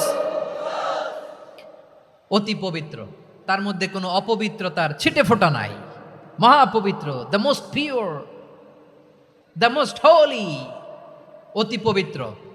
ফেরেশতারা বলেছিল, আল্লাহ আপনি মানুষ কেন বানাবেন? নাহনু নুসাব্বিহু বিহামদিকা ওয়া নুকদ্দিসু লাক। এই যে নুকদ্দিসু কুদ্দুস পাইছেন? তারা বলেছিল, আল্লাহ মানুষ কেন বানাবেন? মারামারি করবে, আমরাই তো ভালো, আমরাই আপনার মহিমা বর্ণনা করি, আমরাই আপনার পবিত্রতা বর্ণনা করি। নুকদ্দিসু লাক, তার মানে আল কুদ্দুস। আবার আমার নবী, বিশ্বনবী যখন সিজদায় লুটিয়ে পড়তেন, আম্মা জানা এসে বলেন, আমরা তো সিজদার মধ্যে সুবহানা রাব্বিয়াল আলা বলেই শেষ, কিন্তু বিশ্বনবী তাহাজ্জুদের নামাজে, নফল নামাজে, সুন্নত নামাজে 3 বার সুবহানা রাব্বিয়াল আলা তাসবিহ পড়ার পরে তিনি পড়তেন সুবহুন কুদ্দুসুন রাব্বুল মালাইকাতি ওয়ার রূহ। সুবহ কুদ্দুস রব্বুল মালাইকাতি ওয়ার রূহ। সিজদায় লুটিয়ে পড়ে বিশ্বনবী এই দোয়াটা পড়তেন। নফল নামাজে, সুন্নাত নামাজে কিংবা তাহাজ্জুদের নামাজে সুবহান রাব্বিয়াল আলার পরে কি পড়তেন? সুবহুন। আওয়াজ করে বলেন সুবহুন কুদ্দুসুন রব্বুল মালাইকাতি ওয়ার রূহ। মানে আল্লাহ আপনি প্রশংসিত, আল্লাহ আপনি অতি পবিত্র, আপনি সব ফেরেশতা কুলের রব, ফেরেশতাদের সরদার জিব্রাইলের রব। সুবহানাল্লাহ। আজকে থেকে পড়বেন সিজদায়? হ্যাঁ, বারোখালীবাসী পড়বেন নাকি? হুজুর নামাজে তো পড়ি না। হ্যাঁ, এরকম নফল নামাজে, তাহাজ্জুদের নামাজে, সুন্নত নামাজে সিজদার যে তাসবিহ সুবহানা রাব্বিয়াল আ'লা 3 বার পড়ার পরে আমার ভাইরা, মহিলা প্যান্ডেলে আমার যে মায়েরা বোনেরা আছে, আজকে তো রেকর্ড হয়ে যাবে, কালকেই ভিডিও পেয়ে যাবেন। তিনবার সুবহান রাব্বিয়াল আলা পড়ার পরে পড়বেন সুবুহুন কুদ্দুসুন রব্বুল মালাইকাতি ওয়ার রূহ। পড়বেন তো ইনশাআল্লাহ। আবার বিশ্বনবী বলেন ইন্নাল্লাহা তাইয়্যিব লা ইয়াকবালু ইল্লা তাইয়্যিবা। আল্লাহ পবিত্র, পবিত্রতা ছাড়া তিনি কিছু গ্রহণ করেন না, অপবিত্র কোনো কিছু আল্লাহ গ্রহণ করে না। অনেকে আছে ঘুষ খায়, সুদ খায়, অন্যায় অপরাধ চাঁদাবাজি যা আছে সব করে, হারাম টাকা, হারাম উপার্জন। এই হারাম উপার্জন দিয়ে আবার মসজিদ বানায়, আছে না নাই? ইনকাম সবটাই হারাম, ওইটা দিয়ে আবার এতিমখানা বানায়, আছে না নাই? আছে। ওইটা আল্লাহ কবুল করবে না, কারণ আল্লাহ নিজে পবিত্র। পবিত্র না হলে কিছুই অ্যাকসেপ্ট করেন না। সুবহানাল্লাহ পড়েন। তাহলে বুঝলাম তিনি আল কুদ্দুস মানে অতি পবিত্র। এরপরে আল্লাহ বলেন আমি হচ্ছি আসসালাম। আওয়াজ করে বলেন আসসালাম। আসসালাম মানে হচ্ছে শান্তির আধার। সালাম মানে কি? শান্তির আধার, যার কাছ থেকে শান্তি আসে। দ্য সোর্স অফ পিস, তিনি শান্তির আধার। এজন্য আমরা একে অপরের সাথে দেখা হলে কি বলি? সালাম। কি বলি? সালাম সালাম হাজার সালাম সকল শহীদ স্মরণে আমার হৃদয় রেখে যেতে চাই তাদের স্মৃতির চরণে। সবাই বলেন সালাম সালাম হাজার সালাম সকল শহীদ স্মরণে আমার হৃদয় রেখে যেতে চাই তাদের স্মৃতির চরণে। পড়েন আমিন। আমরা সকল ভাষা শহীদ, সকল মুক্তিযোদ্ধা, তাদের জন্য দোয়া করি। এবং 24-এর ছাত্র নাগরিক অভ্যুত্থানে যারা শাহাদাতের সর্বোচ্চ নাজরানা পেশ করে এই নতুন ভোরের বাংলাদেশ আমাদেরকে উপহার দিয়েছে, তাদের জন্য আল্লাহর কাছে দোয়া করি। সবাই বলেন আমিন। আমার প্রিয় বারোয়াখালীবাসী, আপনার কি ক্লান্ত হয়ে গেছেন? কষ্ট হচ্ছে? তাহলে 2-4 জন দাঁড়াচ্ছেন কেন? এই যে 2-1 জন যে বোতল ছুঁড়ে মারছো, তোমাদেরকে কি আমি দেখি নাই মনে করছো? এই বোতল ছুঁড়ে মারলা কেন? বসো বসো। হ্যাঁ, মেহেরবানি করে বসবেন, মেহেরবানি করে বসবেন। সবাই আওয়াজ করে তাকবীর পড়ুন, লিল্লাহে তাকবীর। এই আপনাদের গলার আওয়াজ। এতগুলো মানুষ তাকবীর পড়লে এতটুকু আওয়াজ হয় আমি বিশ্বাস করি না। আওয়াজ করে পড়েন সবাই, লিল্লাহে তাকবীর, লিল্লাহে তাকবীর, লিল্লাহে তাকবীর। আল্লাহর একটা নাম হচ্ছে আসসালাম, মানে হচ্ছে শান্তির আধার, দ্য সোর্স অফ পিস। শান্তি দেওয়ার মালিক কে? এজন্য শান্তি চাইবো কার কাছে? আল্লাহ তুমি আমার দেশটাকে শান্তিময় করো, বলেন আমিন। আল্লাহ তুমি আমাদের পরিবারের শান্তি নসিব করো, বলেন আমিন। আল্লাহ আমাদের জীবনটাকে তুমি শান্তিময় করো, পড়েন আমিন। এজন্য বিশ্বনবী সালাম ফিরানোর পরে 3 বার পড়তেন আস্তাগফিরুল্লাহ, আস্তাগফিরুল্লাহ, আস্তাগফিরুল্লাহ। এরপরে বিশ্বনবী পড়তেন আল্লাহুম্মা আনতাস সালাম ওয়া মিনকাস সালাম তাবারাকতা রাব্বানা ইয়া যাল জালালি ওয়াল ইকরাম। ও আল্লাহ আপনি শান্তির আধার, আপনার কাছ থেকে শান্তি আসে, আপনি বরকতময়। এই দোয়াটা পড়েন আপনারা? সালাম ফিরানোর পরে পড়েন না? পড়বেন আজকে থেকে। আল্লাহুম্মা আনতাস সালাম ওয়া মিনকাস সালাম তাবারাকতা ইয়া যাল জালালি ওয়াল ইকরাম। আবার জান্নাতের আরেকটা নাম হচ্ছে দারুস সালাম, মানে শান্তির ঘর। জান্নাতের আরেকটা নাম কি? দারুস সালাম। ওই দারুস সালামে আমরা যেতে চাই কি চাই না? আমরা ওই জান্নাতের অধিবাসী হতে চাই কি চাই না? এই বারোয়াখালীর ঐতিহাসিক তাফসীরুল কোরআনের ময়দানে আমরা যেমনি একত্রিত হলাম, আল্লাহর জান্নাতেও যেন আমরা এভাবে একত্রিত হতে পারি। আল্লাহ তুমি কবুল করো। আওয়াজ করে পড়েন আমিন। সালামের পরে আল্লাহ বললেন আল মুমিন। আমার আরেকটা নাম হচ্ছে আল মুমিন। আল মুমিন মানে হচ্ছে নিরাপত্তা দানকারী। আমাদের নিরাপত্তা দেয় কে? নাকি পুলিশ বাহিনী, নাকি বিজিবি, র্যাব, সেনাবাহিনী, হ্যাঁ, নাকি এই যে ফায়ার সার্ভিস? কারা নিরাপত্তা দেয়? আজকের এই প্রোগ্রামের জন্য আমাদের ফায়ার সার্ভিসের ভাইরা অনেক কাজ করেছেন, আমি শুনেছি। ভাইরা স্পেশালি দোয়া চেয়েছেন এবং তাদের একটা সুনাম আছে বাংলাদেশে।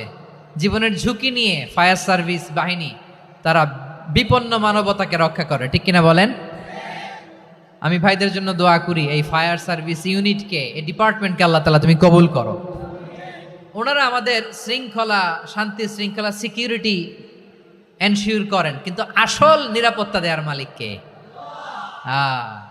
অনেক সময় এরকম হয় না যে অনেক সিকিউরিটি দিয়ে রাখছে, কিন্তু স্নাইপার দিয়ে এমন ভাবে গুলি করছে একেবারে বড় সাহেবের মাথায় যে গুলি লাগছে, আছে না নাই? এখন সবাই মিলে বডিগার্ডের ধরে, যাই বেটা বডিগার্ড, এত টাকা দিয়ে বডিগার্ড রাখছি, আমাদের স্যারের মাথায় গুলি লাগলো কিভাবে? তো বডিগার্ড বলে, আপনার স্যারের বডি তো আছে, এই যে বডি নিয়ে যান। আমি তো রুহু গার্ড না, রুহু গার্ড হচ্ছে একজন, চিল্লায় বলেন তিনি কে? আমার ভাইরা, দুনিয়াতে টাকা হলে বডিগার্ড মিলে, কিন্তু রুহু গার্ড মিলে? রুহু গার্ড মিলে? যে আমি 10 লক্ষ টাকা দিব, রুহু গার্ড লাগবে, আমার রুহু কেউ চিনে নিতে পারবো না, এরকম পাওয়া যায়? কি পাওয়া যায়? হ্যাঁ, বডিগার্ড পাওয়া যায়, রুহু গার্ড পাওয়া যায় না। ওই রুহের নিরাপত্তা দেয় কে? আল মুমিন, দ্য প্রোভাইডার অফ সিকিউরিটি। তিনি নিরাপত্তা দেয় তার নেককার বান্দাদেরকে, দুনিয়াতে নিরাপত্তা দেয়, আখিরাতেও নিরাপত্তা দেয়, ঠিক কি না? আবার আল্লাহ বললেন, আল্লাযী আত'আমাহুম মিন জু'ইন ওয়া আমানাহুম মিন খাউফ। তিনি এমন সত্তা যিনি ক্ষুধা লাগলে তোমাদেরকে খাদ্যের ব্যবস্থা করে, আবার ভয়ের সময় তিনি তোমাদেরকে নিরাপত্তার ব্যবস্থা করে, ঠিক কিনা বলেন? দিও তৃষ্ণা পেলে ঠান্ডা পানি, ক্ষুধা পেলে লবণ ভাত, আল্লাহ এই গরিবের শোনো শোনো মোনাজাত, আল্লাহ এই গরিবের শোনো শোনো মোনাজাত, আল্লাহ এই গরিবের। দিও তৃষ্ণা পেলে ঠান্ডা পানি, ক্ষুধা পেলে লবণ ভাত, আল্লাহ এই গরিবের। পড়ে না আমিন? আমরা যখন বিপদে পড়ি নিরাপত্তা দেয় কে? সাগরের তুফানের ভেতরে পড়ে যখন আল্লাহর কাছে ফরিয়াদ করি আমাদেরকে বাঁচায় কে? বিমানের ভেতরে যখন বিপদে পড়ি, যখন আল্লাহর কাছে সাহায্য চাই, বাঁচায় কে? কঠিন বিপদের মুহূর্তে আমাদেরকে সিকিউরিটি দেয় কে? সে আল্লাহ বললেন, আমার আরেকটা নাম হচ্ছে আল মুমিন, আমি নিরাপত্তা দেই। এরপরে আল্লাহ বললেন, আমার আরেক নাম হলো আল মুহাইমিন। আরেক নাম কি? আল মুহাইমিন। আল মুহাইমিন মানে হচ্ছে দ্য ওভারসিয়ার, দ্য অবজারভার, পর্যবেক্ষক, যিনি মনিটরিং করেন আমাদের সব অ্যাক্টিভিটি, তিনি মনিটরিং করেন।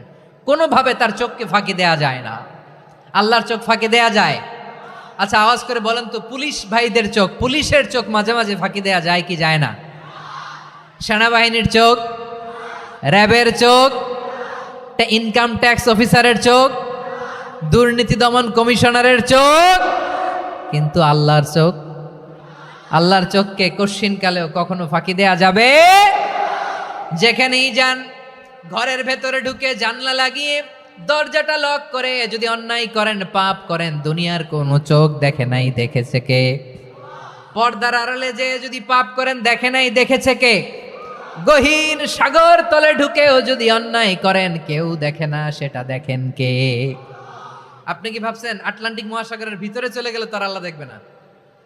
প্রিয় বারোয়াখালীবাসী, আপনারা ওশেন গেট কোম্পানি নাম শুনছেন? ওশেন গেট, তারা এই যে টিটান সাবমার্সিবল একটা সাবমেরিনের মতো বানাইছিল, যেটা টাইটানিক জাহাজের ভগ্নাংশ দেখার জন্য অনেক লোক যে মারা গেছিল না, ওটা সাগরের একেবারে গহীনে চলে যায়। এই টিটান সাবমার্সিবল দিয়ে সাগরের একেবারে গহীনে চলে যাওয়া যায়। তো ওইটার ভিতরে ঢুকে যদি আপনি আটলান্টিকের তলায় চলে যান, তাইলেই তো আল্লাহরে ফাঁকি দিতে পারবেন, আর তো আল্লাহ দেখতে পারবে না। পারবে না? সাগরের অতল গহ্বরে চলে গেল, পাহাড়ের সুরঙ্গের ভেতরে ঢুকে গেল, মহাকাশ স্টেশন পাড়ি দিয়ে মঙ্গলে পাড়ি জমালেও আমার আল্লাহর চোখ কশিনকালেও ফাঁকি দেয়া যাবে? এজন্য সে আল্লাহ বললেন, লা তুদরিকুহুল আবসার ওয়া হুয়া ইউদরিকুল আবসার ওয়া হুয়াল লাতীফুল খাবীর। আমার আল্লাহ দৃষ্টির আয়ত্তে নন, কিন্তু দুনিয়ার সব দৃষ্টি আমার আল্লাহর আয়ত্তে, ঠিক কিনা? সূক্ষ্মদর্শী, সূক্ষ্ম থেকে সূক্ষ্ম পাপ কাজ যেভাবে যেমনটি করেন সব দেখেন। মুখে না বললে অন্তরেও চিন্তা করলো, অন্তরে চিন্তার উদ্রেক ঘটেছে, ওইটা তো কেউ জানে না, কিন্তু জানেন কে? এভাবে যিনি সূক্ষ্মভাবে মনিটর করেন, ওভারসি করেন, অবজারভেশন করেন, তার নাম হচ্ছে আল মুহাইমিন, পর্যবেক্ষক। আসুন আমাদের রবকে চিনি। বারোয়াখালীর ভাইরা, চিনতেছেন? কার সামনে কপাল ঘষে সেজদা দেন তারে চিনে নেন। কার সামনে ফরিয়াদের দুই হাত উঠে কাঁদেন, দুই হাত তুলে রোনাজারি করেন, তাকে জেনে নেন তিনি হচ্ছেন আল মুহাইমিন, দ্য অবজারভার, পর্যবেক্ষক। কেউ যেটা দেখে না সেটা দেখেন কে? এরপরে আল্লাহ বললেন আমার আরেকটা নাম হলো আল আজিজ। আল আজিজ মানে মহাপরাক্রমশালী, মহাশক্তিধর। আল আজিজ, দ্য অলমাইটি, দ্য অলমাইটি, মহাশক্তিধর, মহাপরাক্রমশালী, যার মোকাবেলায় কেউ টিকতে পারে না, যার সিদ্ধান্তের সামনে কেউ বাধা হয়ে দাঁড়াতে পারে না, যার ক্ষমতার সামনে পৃথিবীর সব ক্ষমতা নস্যি, তুচ্ছ, নগণ্য, অসহায়, তার নাম হচ্ছে আল আজিজ। সুবহানাল্লাহ পড়বেন না? আল আজিজ, মহাপরাক্রমশালী, ক্ষমতাধর, শক্তিধর, দ্য অলমাইটি, যার ক্ষমতার মোকাবেলায় কেউ দাঁড়াতে পারে না, যার সিদ্ধান্তের সামনে কেউ বাধা হয়ে টিকতে পারে না, যার শক্তির সামনে সবাই অসহায়, দুর্বল। সুবহানাল্লাহ, তিনি হচ্ছেন আল আজিজ।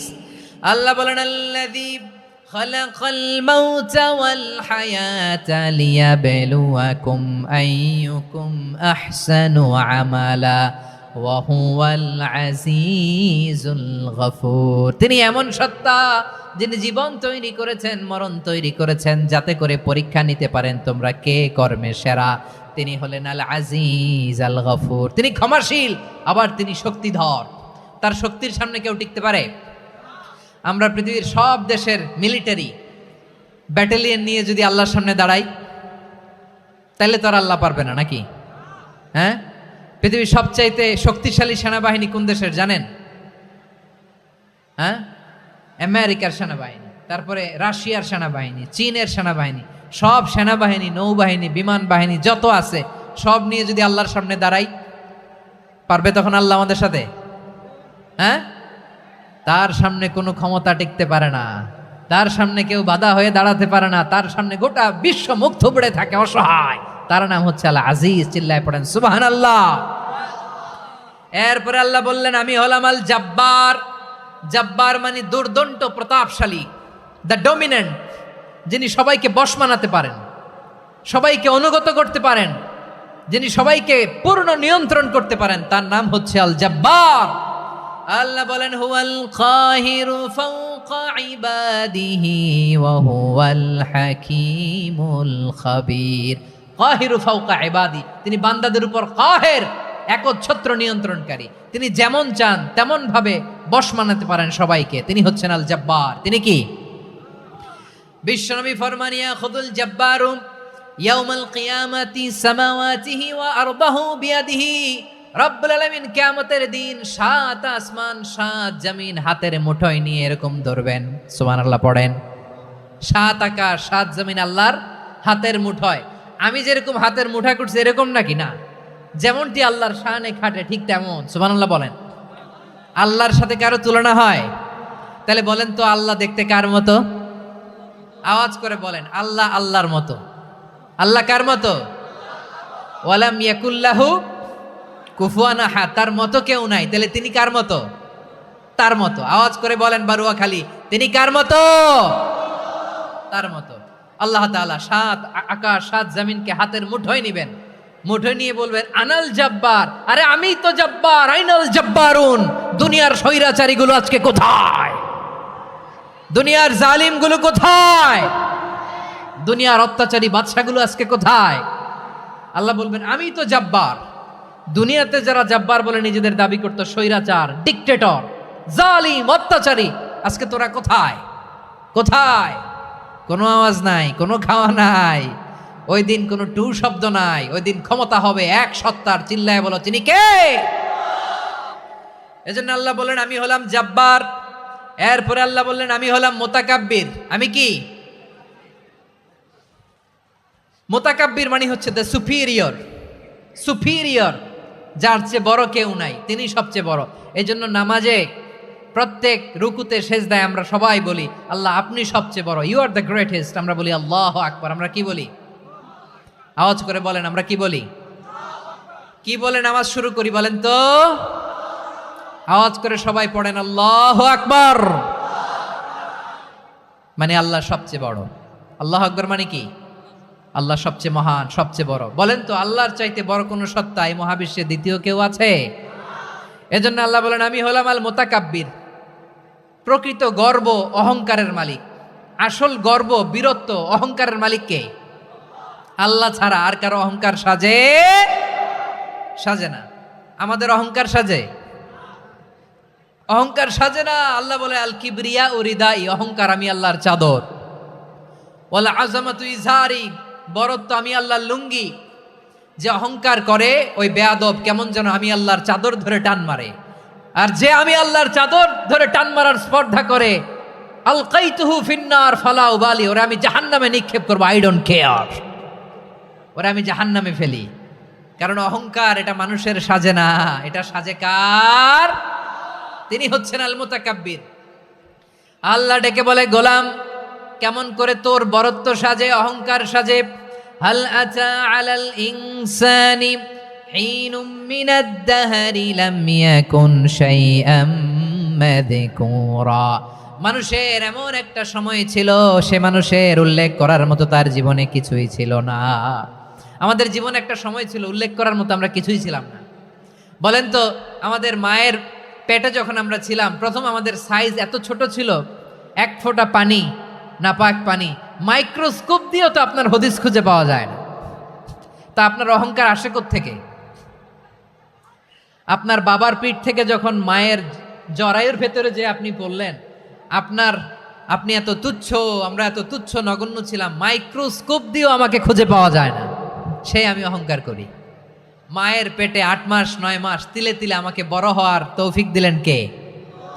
দুনিয়াতে আসার পরে হায়রে দাঁত নাই, হাড্ডি চাবাইতে পারি না, ঠিক কিনা? আচ্ছা বারোখালীবাসী, আপনাদের ঘরে যাদের 6 মাস 4 মাসের বাচ্চা আছে, ওরা গরুর হাড্ডি খাইতে পারে? হ্যাঁ। তারপর হাঁসের হাড্ডি, মুরগির হাড্ডি চাবাতে তো খুব ভালো লাগে, তো এগুলো চাবাতে পারে? কি দুর্বল দেখছেন, ও কিছু খাইতেও পারে না। ওরে দুধ দিয়ে, তারপরে ওকে আপনার ডাল দিয়ে, সবজি দিয়ে একটা মিক্স খিচুড়ি বানাইতে হয়, এটারও আবার ব্লেন্ডার করতে হয়, এদিক দিয়ে দিলে বাচ্চার এদিক দিয়ে পড়ে। এ নাকি আবার অহংকার করবে। বড় হওয়ার পরে অসুস্থ হলে মানুষের চেহারা ফ্যাকাশে হয়ে যায়, আইসিইউতে যে আল্লাহ আমারে বাঁচাও, এতদিন কইতে আমি ক্ষমতার মালিক, এতদিন কি কইছে? আমি ক্ষমতার মালিক। আইসিইউর বেডে কি বলে? আল্লাহ আমারে বাঁচাও। দেখছেন ক্ষমতা? এই তো মানুষের ক্ষমতা, এই তো ক্ষমতা। আর বয়স যখন 70-80, লাঠি ছাড়া যার জীবন চলে না, পিঠটা আগে ছিল এরকম, এখন বাঁকা হয়ে গেছে। এ করে অহংকার, এ করে বরত্বের গর্ব আর বড়াই। আল্লাহ বলে মানুষের জন্য অহংকার সাজে না, বরত্ব মানুষের মানায় না, দাম্ভিকতা মানুষের মানায় না, অহংকার গর্ব বড়ত্ব এগুলো একজনের জন্য। আওয়াজ করে বলেন তিনি কে? আল মুতাকাব্বির, দ্য সুপিরিয়র, সবচেয়ে বড় বড়ত্ব এবং গর্বের অধিকারী। এরপর আল্লাহ বললেন সুবহানাল্লাহি আম্মা ইউশরিকুন, তোমরা আল্লাহর সাথে যে সমস্ত জিনিসের শরীক করো আল্লাহ তাআলা এগুলো থেকে অনেক পবিত্র। এরপর আল্লাহ বললেন হুয়াল্লাহুল খালিকুল বারিউল মুসাউবিরু লাহুল আসমাউল হুসনা। হুয়াল্লাহুল খালিক, তিনি হলেন স্রষ্টা। আল বারি, বারি মানেও স্রষ্টা। আল মুসাউবির, মুসাউবির মানেও স্রষ্টা। তিনটাই আল্লাহর সৃষ্টি সংক্রান্ত, কিন্তু তিনটা তিন রকম। আল খালিক মানে স্বাভাবিক স্রষ্টা, সৃষ্টির প্ল্যান করে যিনি, আদেশ করেন যিনি। আল বারি মানে কোনো নমুনা ছাড়া যিনি কিছু নির্মাণ করতে পারেন, ওই স্রষ্টা। সুবহানাল্লাহ বলেন। 3 নম্বরে আল মুসাউবির, যিনি ফ্যাশনার, ডিজাইনার, দ্য শেপার, যিনি আকৃতি দান করেন মানুষের, তিনি হচ্ছেন আল মুসাউবির। 1 নম্বরে আল্লাহ হলেন খালেক, আমাদের স্রষ্টা। আওয়াজ করে বলুন তো আমার ভাইয়েরা, আমাদেরকে সৃষ্টি করেছেন কে? এই সৃষ্টি করার জন্য আল্লাহর কি অনেক কষ্ট হয়েছে নাকি? অনেক সময় দেয়া লেগেছে নাকি? আমার আল্লাহর ঘাম ঝরেছে নাকি? আল্লাহ বলে না রে গোলাম, তোদের মতো আমার সময় লাগে না, কষ্ট হয় না। আমি কোন বলতে দেরি হয়, ফায়াকুন হতে দেরি হয় না। সুবহানাল্লাহ। ইন্নামা আমরুহু ইযা আরাদা শাইআন আন ইয়াকুলা লাহু কুন ফায়াকুন। আল্লাহর যখন কিছু করার ইচ্ছা জাগে, ইচ্ছা করেন, তিনি বলেন হও, মুহূর্তেই হয়ে যায়। হও, বি ইট ওয়াজ, বি ইট ওয়াজ, হও। হও বলতে দেরি, হতে দেরি হয়। আওয়াজ করে বলেন, হও বলতে দেরি কিন্তু হতে দেরি হয়। হও হয়ে যায়, কোনো দেরি নেই। তার মানে আল্লাহর হও বলা লাগে না, হও বলা লাগে না। এটা আমাদেরকে বোঝানোর জন্য আল্লাহ বলেছেন যে আমি কোন বললে হয়ে যায়, তাই বলে কোন বলারও মুখাপেক্ষী আমি নই। সুবহানাল্লাহ পড়বেন না? কেমন রবের গোলাম আমরা। আল্লাহ খালিক শব্দের কথা কোরআনের অনেক আয়াতে বলেছেন, ইন্নী খালিকুম বাশারাম মিন তিন, আমি মানুষকে কাদা দিয়ে মাটি দিয়ে তৈরি করেছি, আমি হলাম খালিক, স্রষ্টা। আল খালিক, দ্য ক্রিয়েটর, যিনি সৃষ্টি করেন, সৃষ্টির আদেশ দেন। এরপরে আল্লাহ বলেন আমি হলাম আল বারি। আমরা বলি না বারি তাআলা, বারে তাআলা বলি না আমরা, এটা আল্লাহর একটা নাম। আল বারি মানে যিনি পূর্বের কোনো নমুনা ছাড়া নতুন করে উদ্ভাবন করতে পারেন। সুবহানাল্লাহ বলেন। আচ্ছা, দুনিয়াতে আমরা কিছু বানাতে হলে পূর্বের নমুনা দেখার দরকার আছে না নাই? তো আগের একটা নমুনা দেখে আমাদেরকে বানাইছে, তাই না? আমাদেরকে বানানোর আগে আল্লাহর কাছে কোনো নমুনা ছিল না, অস্তিত্বহীন থেকে তিনি আমাদেরকে অস্তিত্বে এনেছেন। নমুনা ছাড়া যিনি কিছু তৈরি করতে পারেন তাকে আরবিতে বলে আল বারি, দ্য ইনভেন্টর, উদ্ভাবক। কিছুই ছিল না, ওইটা থেকে যিনি তৈরি করেন তিনি বারি। ফাতুবু ইলা বারিইকুম, তোমাদের ওই রবের কাছে ফিরে যাও। তাহলে সৃষ্টি সংক্রান্ত আল্লাহর এক নম্বর নাম আল খালিক। আওয়াজ করে বলেন আল খালিক। দুই নম্বরে আল বারি, আওয়াজ করে বলেন আল বারি। তিন নম্বরে আল্লাহ বললেন আমি হলাম আল মুসাওয়ির, আমি আকৃতি দানকারী, the fashioner, the designer, the shaper. আল্লাহ তাআলা আমাদের আকৃতি দান করেন। আমাদের দেহাবয়বের আকৃতি দান করেছেন কে? আমাদের কেউ সাদা, কেউ শ্যামলা, কেউ ফর্সা, কেউ লম্বা, কেউ খাটো, কেউ বেটে, কেউ মোটা, আছে না নাই? আমাদের কেউ নারী, আমাদের কেউ পুরুষ, আবার আমাদের কেউ হিজড়া। এটা বানালেন কে? আওয়াজ করে বলুন তো, এই ডিসিশন মেকিংটা করেছেন কে? এর নাম হচ্ছে আল মুসাওয়ির, the designer, the fashioner, the shaper. তিনি শেপ দেন। মায়ের পেটে থাকতে আমাদের কার কণ্ঠস্বর কেমন হবে, কার ডিএনএর, আমাদের দেহে যে সেলের মধ্যে যে ডিএনএ থাকে, ডাইঅক্সিরিবো নিউক্লিক অ্যাসিড, এটা দিয়ে আমাদের ফিচারগুলো ডিফাইন হয়। এটা কার কণ্ঠ কেমন, কার চেহারা কেমন, কার স্কিন কালার কেমন, এটা ডিসাইড করেছেন কে? আওয়াজ করে বলেন কে? সে আল্লাহ বলছেন হুয়াল্লাযী ইউসাউয়িরুকুম ফিল আরহামি কাইফা ইয়াশা লা ইলাহা ইল্লা হুয়াল আজিজুল হাকীম। তিনি এমন সত্তা যিনি মায়ের পেটে থাকতেই তোমাদের চেহারার আকৃতি দিয়েছেন, যেমন চেয়েছেন তেমন দিয়েছেন। তিনি কে? আপনার চেহারার ডিজাইন করছে কে? আমারটা ডিজাইন করছে কে? নাকি আমরা করছি? এই ক্ষমতা আল্লাহ আমাদের হাতে দিছে, নিজের হাতে রেখে দিছে। সুবহানাল্লাহ পড়েন।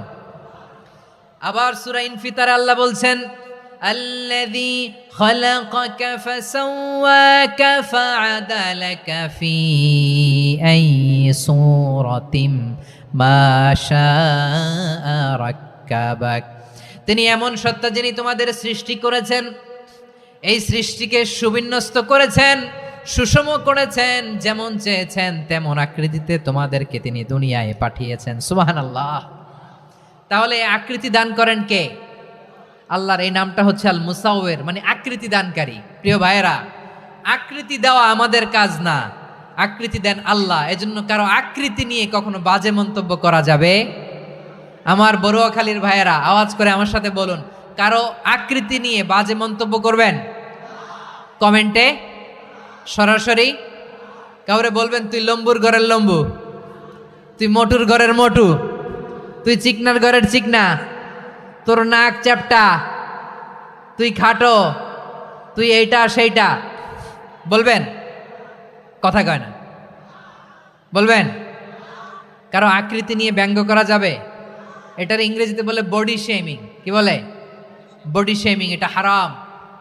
আমার কলিজার টুকরা বারুয়াখালীর নবাবগঞ্জের যুবক ভাইয়েরা, খবরদার, কোশ্চিনকালেও আমরা কারো দেহের আকৃতি নিয়ে, বডি শেপ নিয়ে মন্দ কথা, বাজে কমেন্টস করব, কারণ এই আকৃতিটা দিয়েছে কে? আচ্ছা, ও যে শ্যামলা, ওরে শ্যামলা বানালো কে? আর এই লোক যে ফর্সা, এরে ফর্সা বানালো কে? একজন লম্বা, কে বানালো? আরেকজন খাটো, কে বানালো? তো লম্বা বানাইছে আল্লাহ, বেটে বানাইছে আল্লাহ। ওরা যদি বেটে বলেন, গালিটা কি ওর কাছে যায় না? যায়, যে ওরে বেটে বানাইছে তারা দেয়া হয় গালি। কথা বুঝতেছেন? কারো আকৃতি নিয়ে যদি আপনি ব্যঙ্গ করেন, তাহলে যে যে সত্তা এই আকৃতি দিয়েছে তাকে ব্যঙ্গ করা হয়। কেউ খাটো হওয়ার জন্য ওরা যদি আপনি খাটু বলেন, ওকে বলেন নাই, যে সত্তা তাকে খাটো বানিয়েছে তাকে বলেছেন আপনি। তাহলে কারো আকৃতি নিয়ে ব্যঙ্গ করবেন? করবেন? কশিন কালেও যেন আমরা না করি প্রিয় ভাইরা। আম্মা জান আয়েশা রাদিয়াল্লাহু তাআলা আনহা, আমাদের প্রিয় আম্মা জান, বিষ্ণু ঈসা ইসলামের প্রিয়তমা স্ত্রী। উনি বিষ্ণু ঈসা ইসলামের আরেক স্ত্রী, ওনার নাম হচ্ছে সাফিয়া। উনিও আমাদের আম্মা জান। ওনার ব্যাপারে একটা কথা বলতে যে একটা কথা বলেছিলেন, রাসূল সাল্লাল্লাহু আলাইহি ওয়াসাল্লাম এটা পছন্দ করেননি। উনি বললেন যে আপনার স্ত্রী এমন এমন, সরাসরি বলেন না, ইঙ্গিত দিয়ে।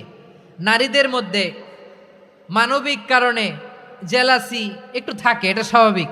এটা থেকে নবীর স্ত্রীরাও মুক্ত ছিলেন না, এটা থাকবে। তো তিনি বলেছিলেন যে আপনার অমুক স্ত্রী কাদা ওয়া কাদা, সফিয়া তো এমন এমন, তা আনি কসিরা, এটা দিয়ে বুঝিয়েছিলেন একটু খাটো, একটু স্থূলাকৃতির, একটু মোটা ছিলেন, উনি খাটো ছিলেন। ইঙ্গিত করে যখন রাসূল সাল্লাল্লাহু আলাইহি ওয়াসাল্লামকে এটা বললেন, রাসূল সাল্লাল্লাহু আলাইহি ওয়াসাল্লাম এটা পছন্দ করলেন না। আল্লাহ রাসূল বললেন, আয়েশা তুমি এটা কি বললে? এমন কথা তো তোমার কাছ থেকে আশা করি নাই। তুমি আমার আরেক বিবির ব্যাপারে এমন কথা বললে। আয়েশা তুমি কি জানো, লাকাদ কুলতি কালিমাতান লাউ মুজিজাত বিমাইল বাহরি লামাজাজাতহু, তুমি এমন একটা কথা মুখ দিয়ে উচ্চারণ করেছো, এই শব্দগুলো যদি সাগরের পানিতে ছেড়ে দেয়া হয়, এই কথার তিক্ততার পঙ্কিলতার কারণে নীল সাগরের পানি মুহূর্তেই কালো হয়ে যাবে। আয়েশা খবরদার, আর এরকম বলো না, আর বলো না। রাসূল সাল্লাল্লাহু আলাইহি ওয়াসাল্লাম কখনো বডি শেমিংকে স্পেস দিতেন না, সুযোগ দিতেন না।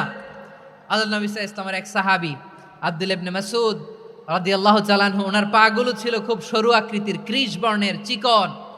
উনি আরাক নামে এক গাছের উপরে উঠেছেন, ডাল ভাঙবেন, ডালা ভেঙে কি করবেন? মেসওয়াক করবেন।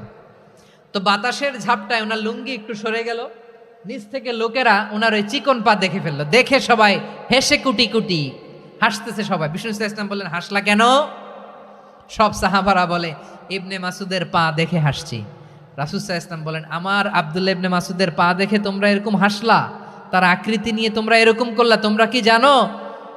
ওয়াল্লাযী নাফসি বিয়াদিহি, সেই সত্তার শপথ যার হাতে আমার আত্মা, লাহুমা আসকালু ফিল মিজানি মিন উহুদ, আমার ইবনে মাসুদের পা দুইটা যদি মিজানের পাল্লায় কিয়ামতের দিন উঠিয়ে দেওয়া হয়, উহুদ পাহাড়ের চেয়েও বেশি ভারী হয়ে যাবে। খবরদার কারো আকৃতি নিয়ে ব্যঙ্গ করো না, কারণ আকৃতি সে নিজেরা বানায় নাই, এই আকৃতি দিয়েছে কে? ও ভাই, আমার আকৃতি কেমন হবে এটা ফিক্স করার দায়িত্ব যদি আল্লাহ আমাকে দিত, আমি কি করতাম বলেন তো দেখি, উত্তর দেন। হ্যাঁ, সুন্দর করে নিজেকে সুশোভিত করে, শুভ্র ফর্সা, ড্যাশিং, ফ্যাসিনেটিং, স্মার্ট করে নিজেকে তৈরি করতাম, ঠিক কিনা?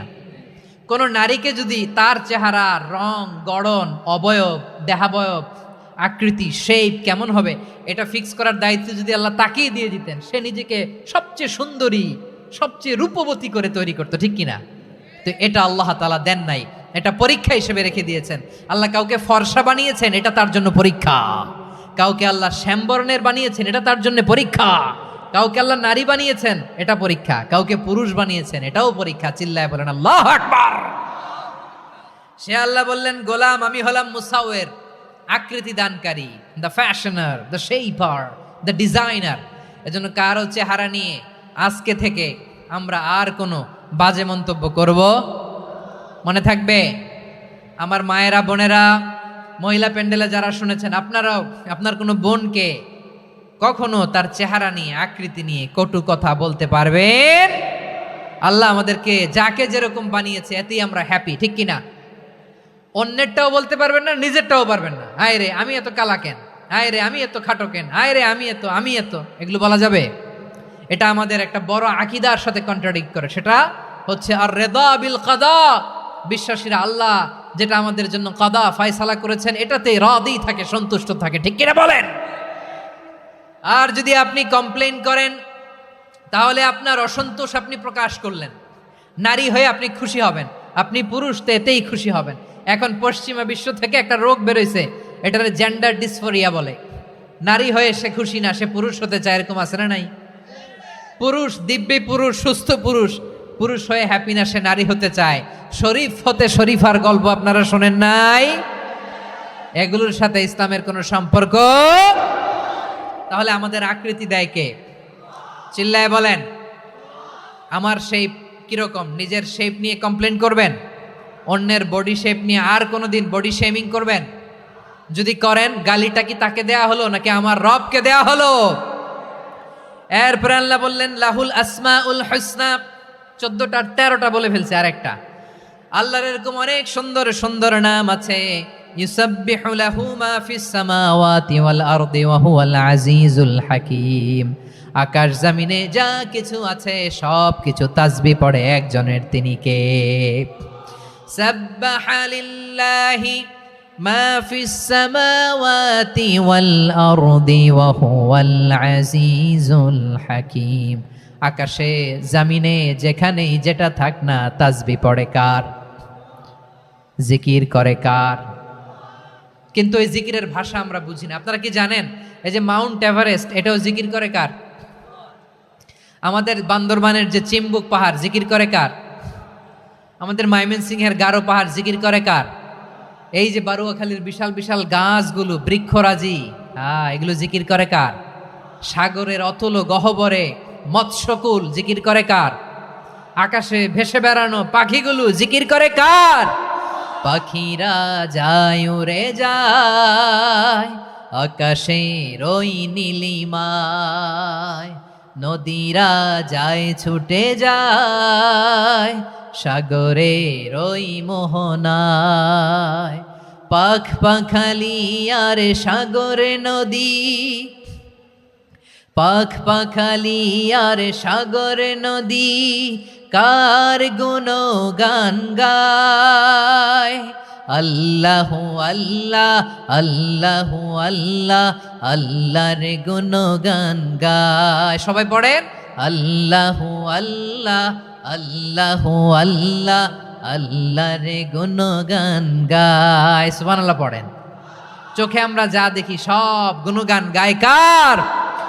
এজন্য আল্লাহ বললেন ওয়া ইম মিন শাইইন ইল্লা ইউসাব্বিহু বিহামদিহি ওয়ালাকিন লা তাফকাহুনা তাসবিহাহুম। নবমণ্ডল ভূমণ্ডল, আকাশে কিংবা জমিনে যেখানেই যেটা থাক না, সব আল্লাহর তাসবিহ পড়ে, কিন্তু সে তাসবির ভাষা তোমরা বোঝো না, ঠিক কিনা? তাদেরও তাসবির ভাষা আছে।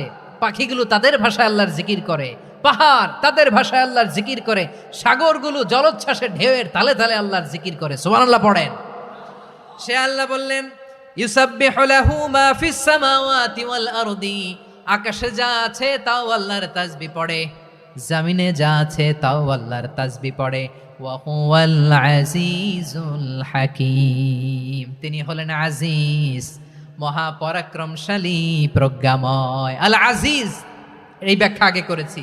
আল হাকিম সর্বশেষ 14 নাম্বার আল্লাহ তাআলার গুণবাচক নামটি হচ্ছে আল হাকিম।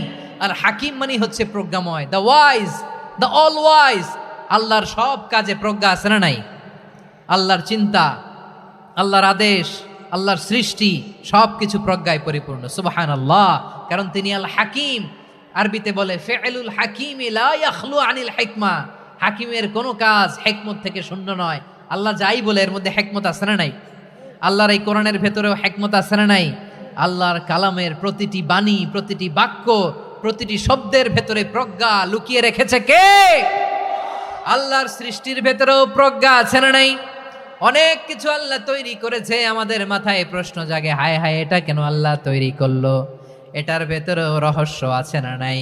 এজন্য বিশ্বাসীরা বলে রব্বানা মা খালাকতা হাযা বাতিলান সুবহানাকা ফাকিনা আযাবান নার। ও আমাদের রব, এই জমিনে যা আমরা দেখি কোনো কিছুই তুমি এমনি এমনি সৃষ্টি করো নাই, তুমি আগুনের শাস্তি থেকে আমাদেরকে বাঁচাও, পড়ে না আমিন। সব কিছুর মধ্যে হিকমা আছে, এই কোরআনেও হিকমা আছে। আল্লাহ বলছেন ইয়াসিন ওয়াল কোরআনিল হাকিম, প্রজ্ঞাময়, বিজ্ঞানময় কোরআনের শপথ। আল্লাহর সব কাজের ভেতরে হিকমা, প্রজ্ঞা আছে না নাই? সে আল্লাহ বললেন গোলাম, সূরা হাশরের শেষ 3 আয়াতের ভেতরে আমি আল্লাহর 14টি গুণবাচক নাম উল্লেখ করে দিয়েছি। যখন জপতে মন চাইবে এই নামগুলো দিয়ে জপবি, যখন ফরিয়াদ করবি আমার এই নামগুলো দিয়ে আমি আল্লাহর কাছে ফরিয়াদ করবি। ঠিক কিনা বলেন? রাজি আছেন? এই যে আর রহমান, আর রাহিম, আল কুদ্দুস, আল সালাম, আল জব্বার, আল আজিজ, আল হাকিম, এই নামগুলো ধরে ধরে আল্লাহরে ডাকতে রাজি আছেন? খেয়াল করবেন প্রিয় ভাইরা, দোয়া কবুলের কিছু শর্ত আছে। এর মধ্যে একটা শর্ত হচ্ছে আল্লাহর সুন্দর সুন্দর নামগুলো ধরে ধরে আল্লাহকে ডাকা, তাহলে ওই দোয়াগুলো আল্লাহ তাআলা কবুল করে। এই নামগুলো আরো বিশেষ করে বেশি করে জানার চেষ্টা করবেন, তাহলে আল্লাহর প্রতি অগাধ আস্থা, বিশ্বাস, ভালোবাসা আমাদের বাড়বে। এই যে 14টা নাম আল্লাহর পরিচয় আমরা ইন ডেপথ জেনেছি, আল্লাহর প্রতি আপনাদের আস্থা বেড়েছে না? আল্লাহর প্রতি আমাদের ভালোবাসা আরো প্রগাঢ় হয়েছে না? আমরা যখন ডাকবো তার নামেই ডাকবো, জিকির করব তার নামেই করব, ঠিক যেমনটি আল্লাহ শিখিয়েছেন। ঠিক কিনা বলেন? এবং এই নামগুলো থেকে আমাদের যে শিক্ষা, এই শিক্ষাগুলো আমরা আমাদের জীবনে বাস্তবায়ন করব। সব শেষ কথা বলি প্রিয় ভাইয়েরা, সব শেষ কথা বলি, এই যে আমাদের রবকে আমরা চিনলাম, একাগ্রভাবে এই রবের দিকে ঝুঁকে পড়েন, গোটা বিশ্ব আপনার দিকে ঝুঁকে পড়বে। আই রিপিট, আমি আবারও বলছি, আপনার রবের দিকে আপনি একনিষ্ঠভাবে ইখলাসের সাথে ঝুঁকে পড়ুন, তামাম দুনিয়া আপনার দিকে ঝুঁকে পড়বে। ঠিক কিনা বলেন? আল্লাহ তাআলা আমাদের সবাইকে কথাগুলো বোঝার ও আমল করার তৌফিক দান করুক। যে কথাগুলো বললাম, সর্বপ্রথম আল্লাহ তাআলা আমাকে এবং আপনাদের সবাইকে আমল করার তৌফিক